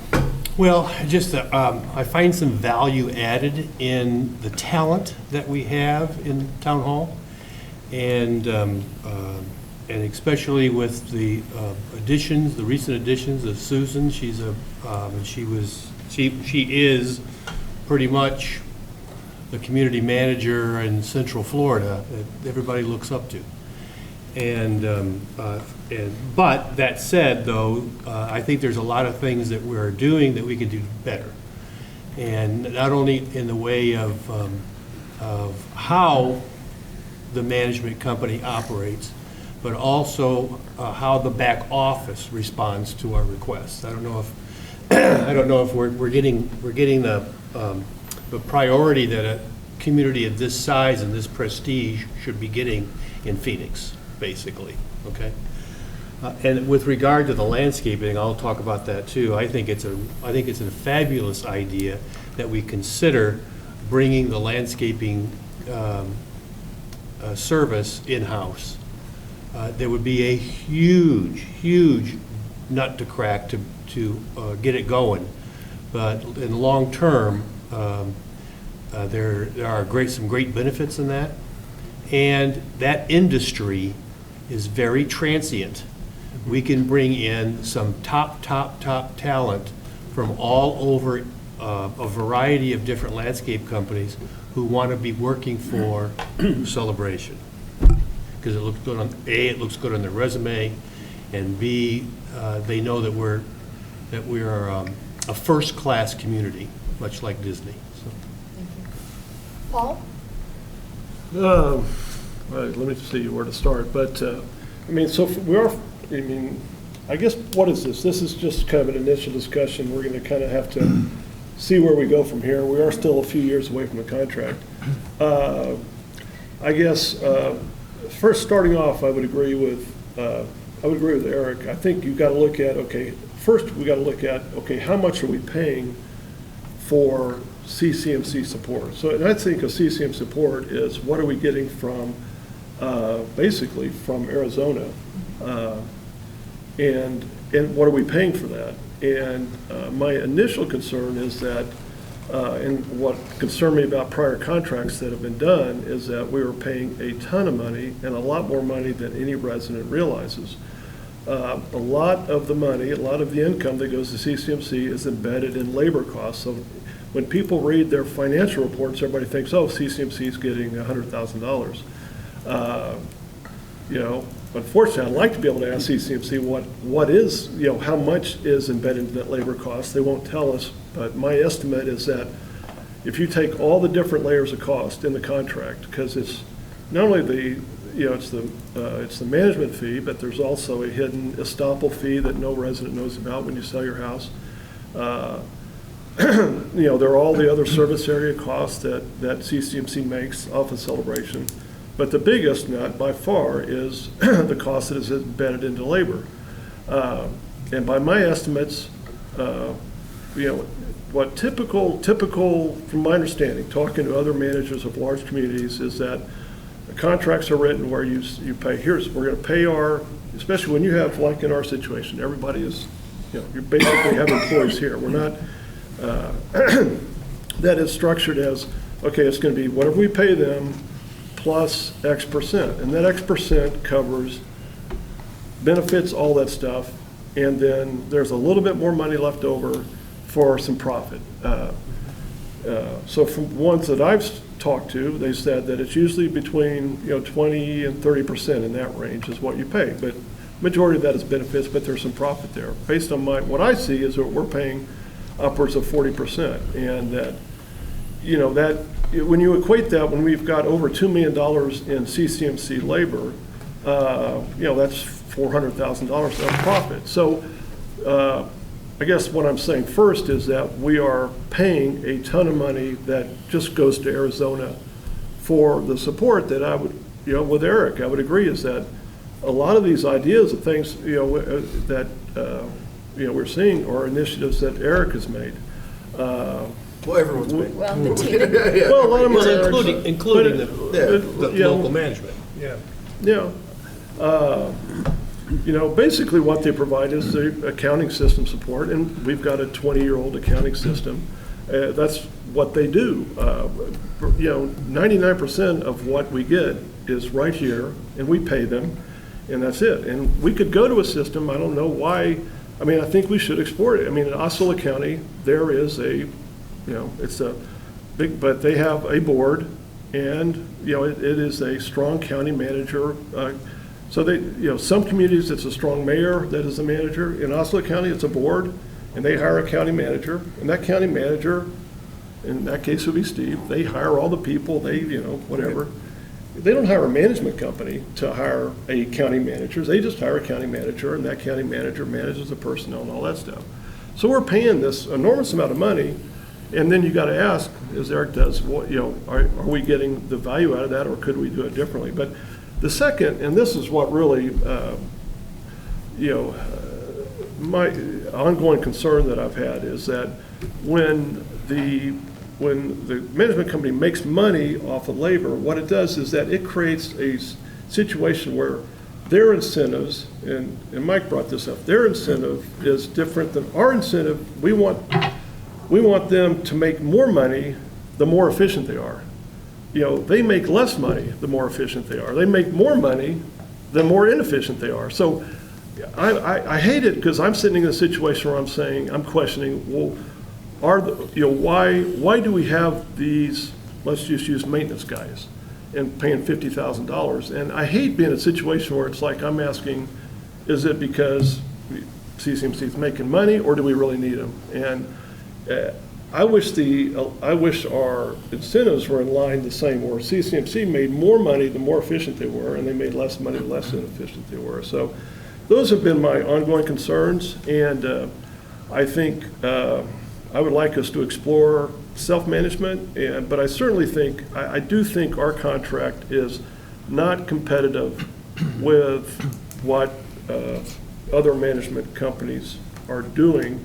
And to be honest with you, I look at it like when we bid out the landscape contract at the CDD, Gerard came in and they're basically doing a break even because, and we've talked about this, Celebration is such an incredible community that any management company, they would be like Gerard said, Gerard's going to build their business based on Celebration.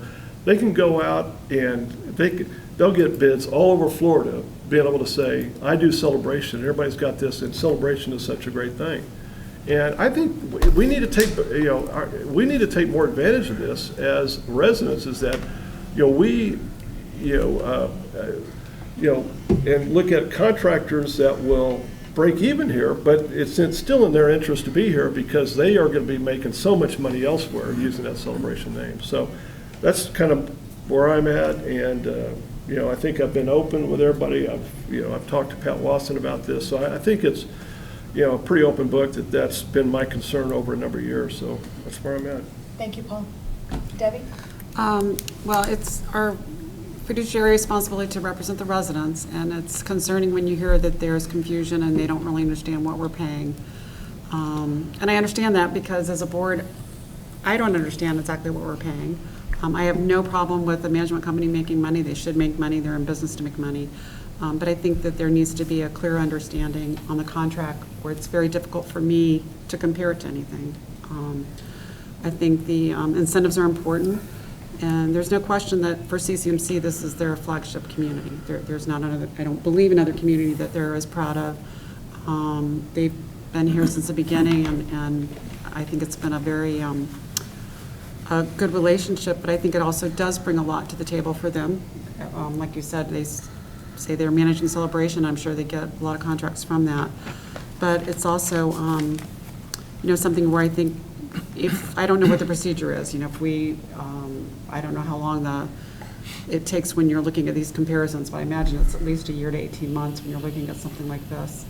I think everyone is happy with the staff and everything that they're doing, but I think it's something where it's our responsibility to make comparisons and to understand where the costs are coming from, what we need to do to improve things, to be beneficial not just for the residents, but for the staff. And I just think we can't compare it unless we understand what we're paying, and I honestly still don't understand what we're paying. I think Paul's guess may be high, it may be close, it may be right on the money, we don't know. And I just feel as a board, if we don't know, that it's very hard for us to represent to our community why we feel this is the best option for them. So again, I think it's just a matter of communication and working together and taking a look at things. But and feedback, are people happy with it? Are there areas we need to improve on? Are there areas that they're doing great, we don't need to worry about? But I think all that is something we need to look at so that we can make the best decision possible. Thanks, Deb. Thank you for all you do. Go ahead, Jack. Well, I'd like to pick up on something that Mike said earlier, and that's the amenable date of the contract is a good year and a half away or so. Maybe form a task force or a committee to examine the improvements that can be made in the contract, and not necessarily to say we're going to rip the contract away from CCMC, but to see how we can rebid this contract and do it a little more efficiently. I also like what you said, what Eric and Tim said about the landscaping issue. But I think that we can create a synergistic relationship by getting with CDD and creating our own landscape company to do all this celebration and not just, checkerboard this whole area. Yeah. Yeah, get rid of the Gerards and the Davies and the everybody's. Yeah, And Proscape. Yeah, thanks, Jack. exactly.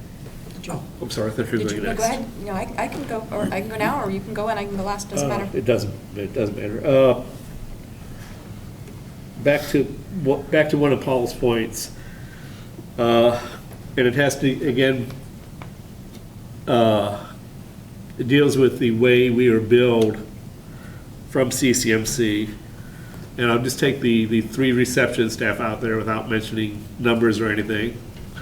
But the way I understand it, one of them's been there over 15 years, and the least one out there has been there 3 years or Less than a year. less than a year, okay, a short period. And yet we're charged the same dollar amount for each of those 3 people from CCMC. Well, hopefully, someone that's been there for 15 years is getting paid a few more dollars than some new hire. Maybe, maybe not. We don't see that end of it. We only see the final dollar amount we get billed for that individual position. And it's the same for all of those 3 people. And it doesn't give me a good sense of Staff value? equality, staff value that way, I guess. Well, I guess not staff value, because all the 3 people out there do an excellent job. Every Staff time- experience. It's not quite value, it's not quite experience, it's more of the amount we're paying in costs. So if we are paying a lot more for the 15-year person out there, it would be, not that CCMC would do this, but a less scrupulous management company might decide to get rid of that person and hire another person in at the lower end of the scale, because they're still making that differential between going forward. It as Paul said, it would only incentivize them in a negative way, in a detriment to us. Whether it's wasteful because you get rid of someone with a lot of experience and you bring in someone with less, or those types of things, because it makes more to CCMC's bottom line.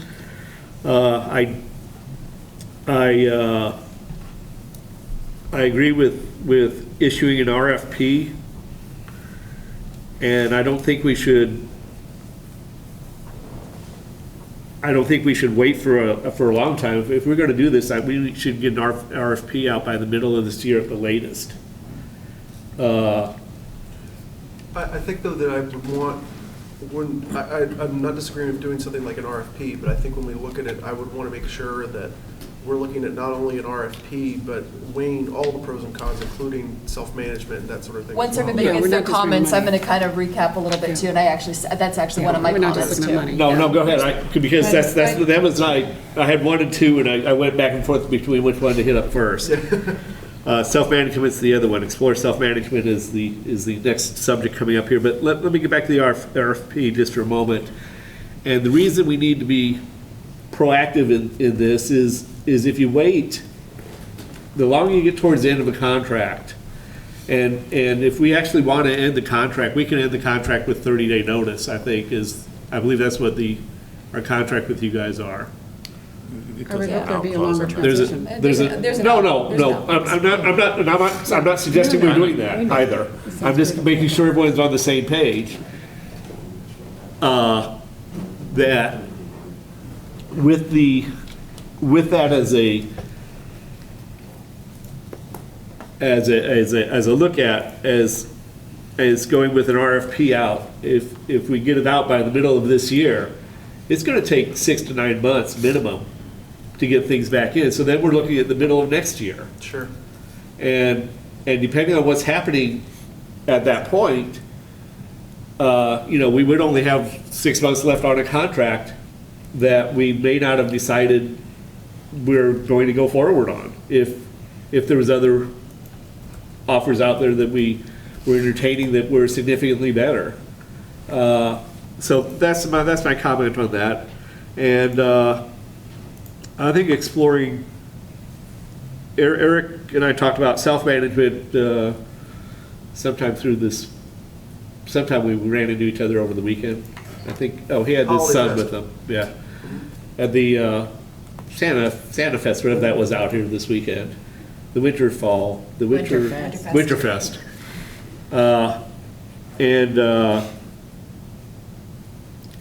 And there's, depending on what or how much we do, there's a lot of pitfalls you get into, and yet I hadn't heard landscape just as a individual self-management type thing. We hire someone, and that would be the landscape manager For all of Celebration. for all of Celebration, and more or less get a company up and running with it. I think saving money is great. I think keeping quality at a high standard is also the number one issue.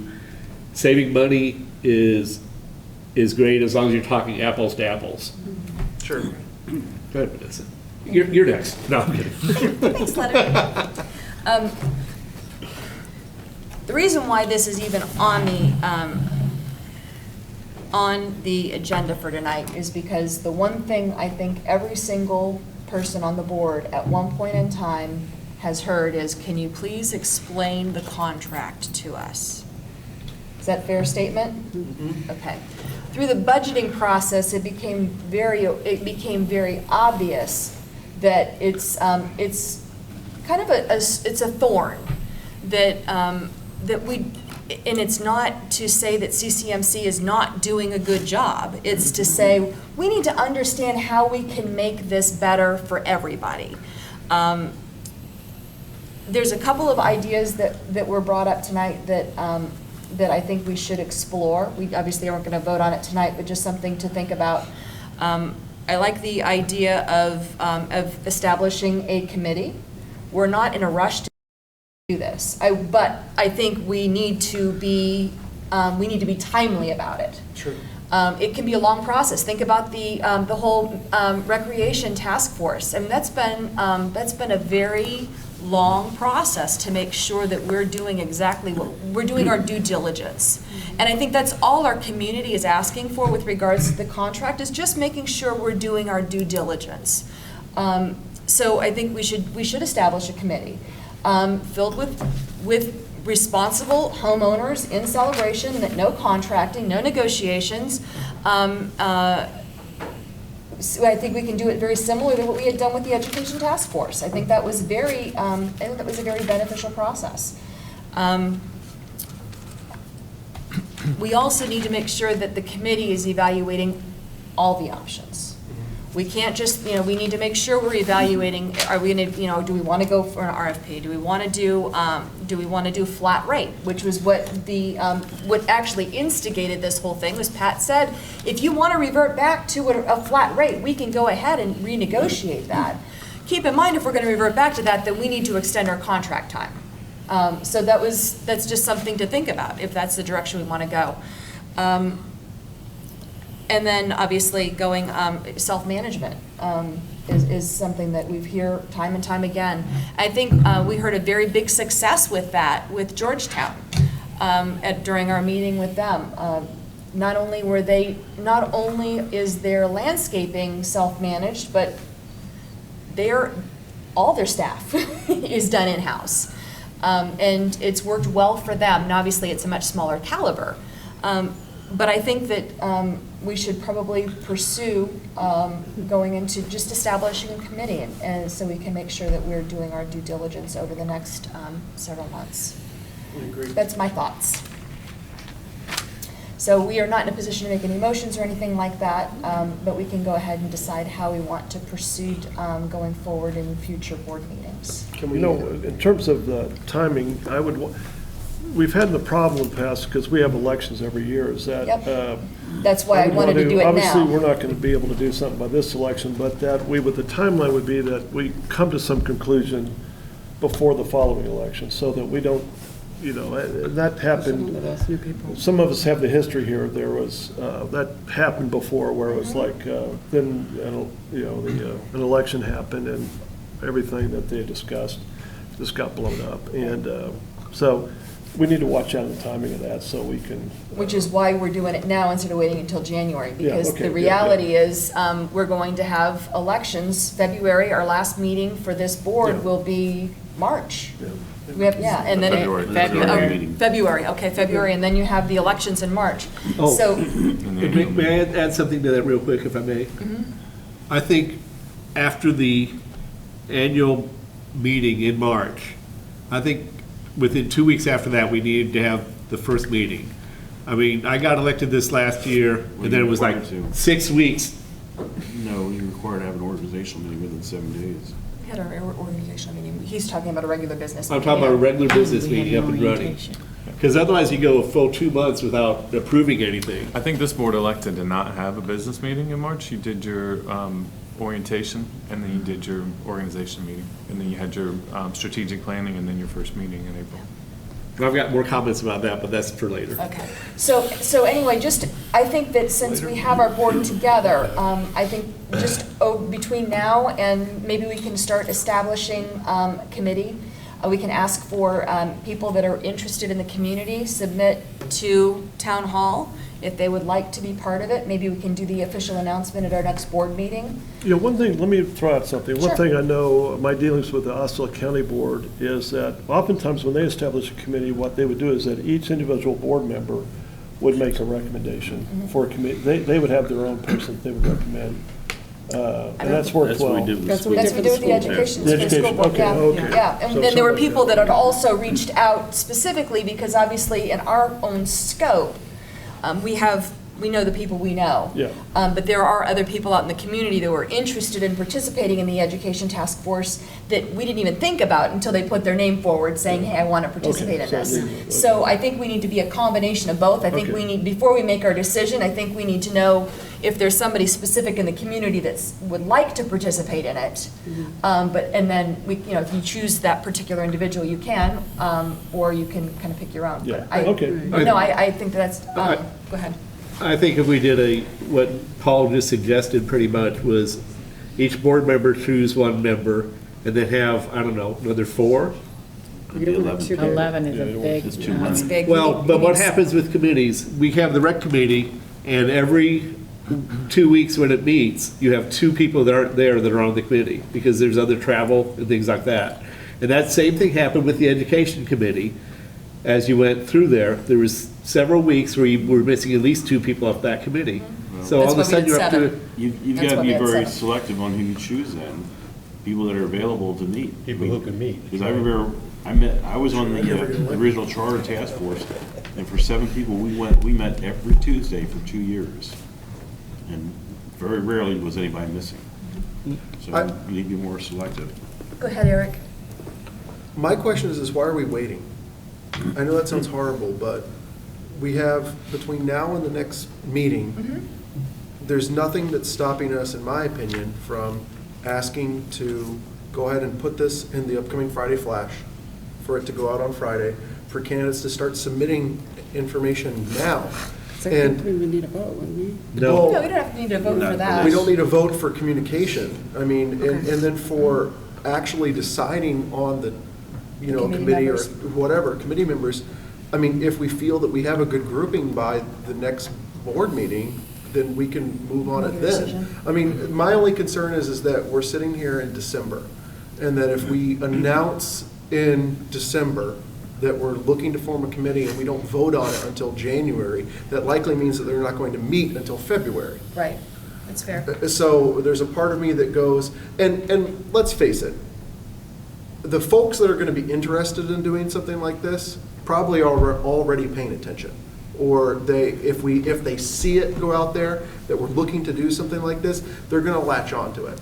So I think that if we, you know, ask management to include this as part of more of a, you don't bury it in the bottom of the Friday Flash or something. It needs to go out at the top. We do some communications surrounding it. even if we do a individual communication outside of the Friday flash, it's not like we can only send an email on Friday. We can easily send a one-off communication that states, the board is looking at doing this specific task force. Please and send it on like a Tuesday so that people really pay attention to it, so it's something different. And I Tuesday think flash. I think that we could easily get interested parties by the next board meeting. Maybe I'm crazy, maybe we can't do that, but, I mean. No, I'm sure, I think we need You some could get interested clarification. parties. They need to be a homeowner, they need to be a. Oh, sure, yeah. over- Well, we'd have to make, that would be something, we just wouldn't appoint them, if they put their name in, that's fine, we just wouldn't appoint them. Yeah. That's- I would, Yeah. I would tend to rather take my time and pick the right group rather than try to do it all in a month and pick folks who may not be qualified, but they just happen to have said that they're interested. Yeah, because this is a that's very true. complex. Yeah, I don't think I don't think you want to vote a group. You want to just, it's up to you. You see the list of 20 people, Yeah, and go ahead. if you see I was somebody gonna wait there you till you like, finished talking. you appoint, then, Yeah. And most of us will probably reach out to people that we know, see if they're interested and can. I pick the move to time recognize the comment. Yeah, I was gonna say, you don't even, I was gonna call as soon as Paul was done. Go ahead, Mike. Can I talk again? Absolutely. Okay. Oh, you know what? No, it's the workshop. I forgot they're taping it. Sorry, Mike. My lights. I had to work hard. I agree with the sense of urgency and moving quick. I also agree with quality over speed and everything else. But I think your primary task right now is understanding the contract. So I think your sense of urgency should be around 2 or 3 of you getting with somebody from CCMC who knows it inside out and go through it and put the bullet points together and figure out what you have. That could be directional in terms of who you want or what type of people you want once you understand the contract a little bit more too. But I would put my energy into the contract right now and understanding that, baseline yourselves, and then work on the committee as a follow-up. But that would be my first priority. Mike, if you get a hold of me, I've got the contract broken down into somewhat bullet point type items. Okay? Just a kind of a quick analysis. I think it's 2 or 3 pages of. Leonard, I've never heard you use quick and analysis. Well, it's 2 or 3 pages. Oh, yeah. You missed his follow-up. Well, the contract's, only about 45 pages. You've been through it then? I've been through All it of us have read it. Yeah. I mean, 5 times and more. Yeah. Okay? All right? Yeah, we all have copies. You want to send it to me? You grab my card, you flip me your email address, just say send it. Any other comments from the floor? We good? Okay. Any other comments from the board? No, I think we'd beat it to death. Well, just I know we use the survey process for the recreation, which had a lot of surprises in it, like yoga and some other things. Is that something that would be useful just to get any feedback down the road? I think that would be something that maybe the committee can decide in which direction they want to go. Yeah, what's everybody else's thoughts on that? Yeah, because it was the committee that actually decided to go ahead with the survey. I think that's something that if that was a direction that the committee felt was appropriate, that would be an avenue for them to take. So do we want to just have it on the agenda for our next meeting to see who has actually put, between now and then, see who has actually put their name in for the committee? And then just we can, at the meeting, we can determine if we feel confident in being able to name who we want to appoint, or do we want to, what are your thoughts? We have a workshop coming up before that, though. No, we have our meetings next week. Our meeting's Oh, next I'm sorry. Wednesday. I'm sorry. Go We ahead, also Susan. need a task force resolution Yeah. also before we I start think you appointing. need to That's- I don't see this. I think you need to follow Mike's advice, and we all Yeah. put our heads back in that contract. Repeat that again, Tim, I I didn't hear you, think we need to sorry. follow Mike's advice, and we all need to put our heads in that contract first. I don't disagree with that. I think we need to be prepared to put together a board resolution between now and the meeting next Wednesday. Well, it's going to be the same kind of resolution we have for the rec committee as far as what we need in it and what kind of people we're looking for, that type of, And once we put together a resolution for the board to approve next week, it could be put out this week, as far as I'm concerned, into the Friday Flash, that we're going to be forming this and we're going to be looking towards that, if we have just a consensus of the board tonight. Steve, you were going to say On that. something? Yeah, I think under Mike's recommendation, it begin with the end in mind. The resolution is going to have the goals and the objectives that I think you're going to identify based on your review or your analysis of the contract. So, I mean, we could put together some goals and objectives between now and next Wednesday, but that would be staff's goals and recommendations. So I think that you kind of have to think through what you're looking for out of that committee so that we can list that in the resolution. Yeah, I think we're moving too fast. David, did you want to say? You look like you.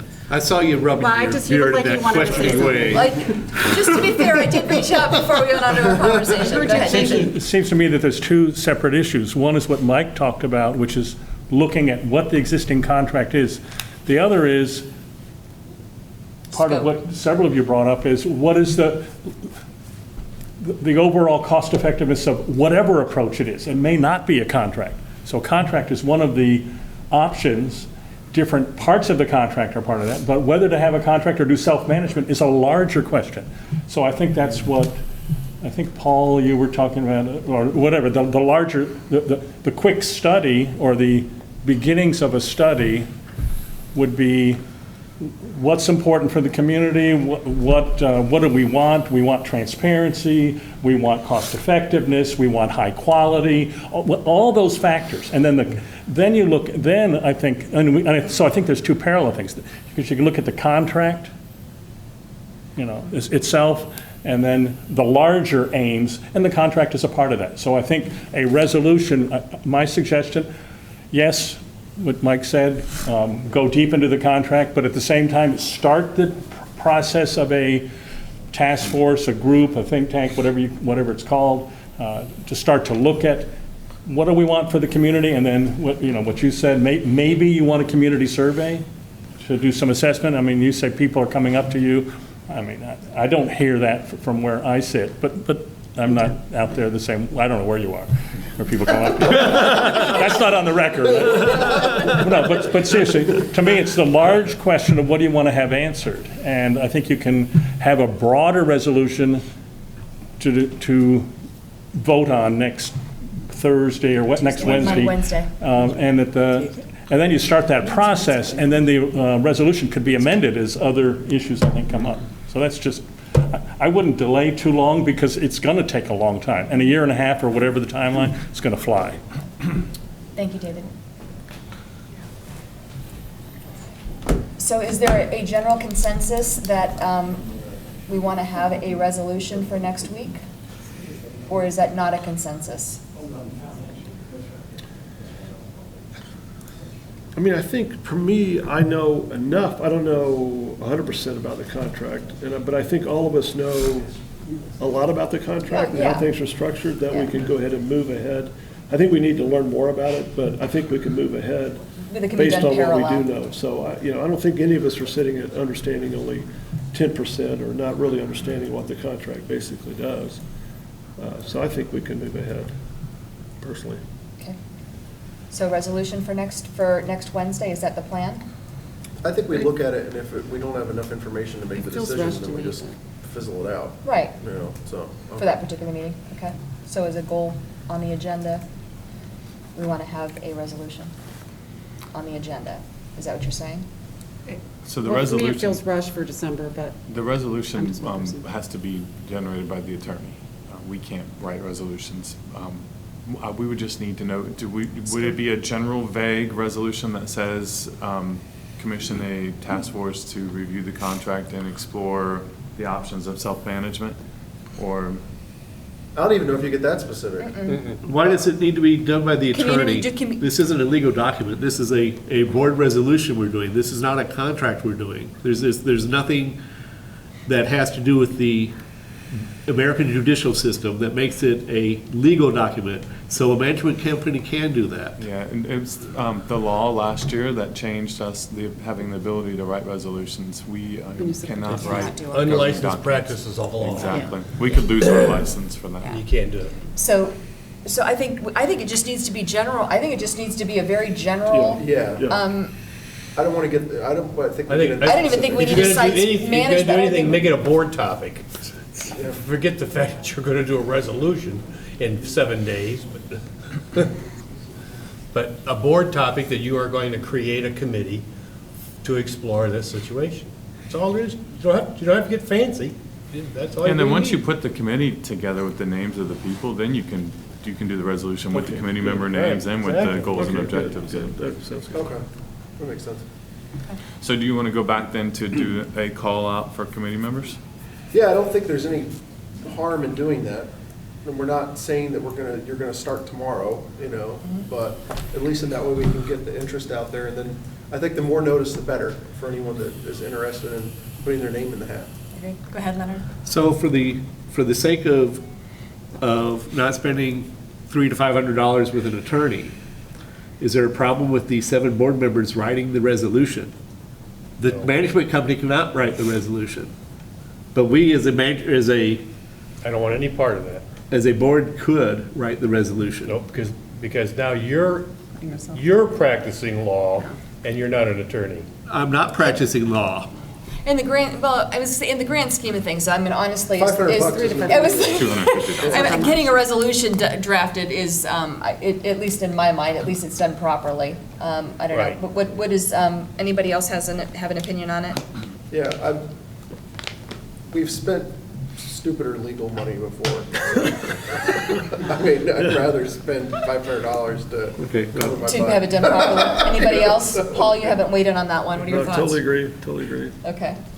You agree I too, hate Jeff? lawyers, Yeah. but If you're So, gonna yeah, do it, I think do it right. The consensus is, Yeah. the consensus in general is to go ahead and do it through the Help me official. out, though, we have to have a resolution for a task force because, That's the same thing we did for the education task force, I know because it's we have to provide guidance for what the ultimate goal is for the task force. So it doesn't just go We- through. It's the board directing the Okay. task force as to what they're supposed to accomplish. okay. So in order to And- do that, we have to set our board resolution stating the objectives. I hear what you're saying, Eric, because your thought's going, no matter what they come back and tell us, we're gonna say, yeah, we like that, or yeah, we don't like that. Yeah. Well, and I mean, The board being the absolute arbiter of the decision. Well, no, I think the thing for me is that I just don't know, and I probably just don't understand how it works. But I think that we're getting a group of people together to talk about something. I mean. Do you remember the one we did, the Well- resolution? Oh, I completely if remember, you're- why we're doing it, but, that's. And if you're gonna do a resolution in a week when you don't have all of the data that you need in order to, all of the parts of that committee's responsibilities put in that resolution between now and next week, Well, then the resolution needs to be very, very simple with the idea in mind that you're going to come back and redo that resolution. I think to the previous point that was made, there's no reason why we can't pass the board resolution and appoint the committee members at the same time. So I think maybe we wait till January to go ahead and actually pass the resolution and officially appoint the board, the members, the I think committee if we do members. that, though, I want to make sure that we start messaging for it now. Well, Yeah, exactly, yeah. yes. We can Oh, message for it absolutely, now. yeah. You need to start But throwing the whole. We need to- Seven, yeah. 7 days Yeah. notice is not enough time for us to. And vote then on between anything. now and next week, we can start gathering together some specific goals that we would like for the task force to complete, and then begin forwarding that to Steve and Susan. Well, I mean, don't we have to, because people are going to get this and are going, well, where did this come from? I mean, this is going to be, yeah. It's gonna be Don't we good. have It to me, it would be like our board meeting, do something. We set some board action that we're going to form this thing. It's not a resolution. But from that, people then can refer back, okay, so we've made this is the starting point. Then we go out and get names. So people, I mean, again, people, we're gonna send out a thing and everybody's gonna be like, where the heck did that come from? You So know? he's not, Agreed. Paul's talking about delaying the Friday flash for 1 week until Just after the 1 board week meeting. until, yeah, I think we need to do something at our board meeting to say, we're gonna, you know, We would like we're to- gonna Communication move piece, forward 'cause on I this. don't want- on this Put an issue. agenda Employees item on the worrying board or meeting people that says thinking we are there's going a- to open this up to negotiate, or to RFP. Yeah, Okay. that's just a week, I mean, it's just a week. Yeah, I think- It's a simple statement. Yeah, That's all simple you're going to statement, yeah. I'm sorry. No, I was going to say, is there, Steve, what are your thoughts on this? Just go ahead and wait until next Wednesday, have an official board action or request to establish the committee? I think that'd be good, and we can draft some communication that would say that at the December CROA board meeting, the board discussed establishing a committee to start reviewing and, you know, put those bullet talking points that we talked about in there. And then I think Paul's right, then that kind of drives it more of what people understand where it's coming from and why we're Right, doing because it. we don't normally make huge decisions at a workshop, so we just want to. Right. Yeah, okay. Is that reasonable? Everybody good with that? Is that adequate direction for you guys? Yes, we're going to draft a communication piece and we're going to add an agenda item for next Wednesday. The communication piece will not be part of the agenda item, but it'll be available for you all to review, look at, and then once we get consensus or vote at the meeting, then we'll send that out the following week. Cool. Okay. Excellent. Any other comments from the audience, owners, staff? Dave, Mark? Thank you. You good? Mike, anybody? Okay. That's for you for later. Oh, okay. Does anybody else on the board have anything else to say? Move to adjourn. I just wanted to say it was a fabulous holiday home tour and event for the, what do you guys call the snow? The Holiday Festival. Holiday Festival, and the Winter Wonderland in here, and it was just a wonderful. Yeah, Why don't the you staff save did a that for great the- job again. Thank you. Thank you. The actual Thank you meeting, very too, much. Say it again. Anybody else? I could Do say it at the beginning, so. Anybody people else? Listen to it, because this is too. Are we asleep by now? Are we good? Going Going? Sorry, Do you have a call? I for move to adjournment? adjourn. Ha. I second. We second the Thank you.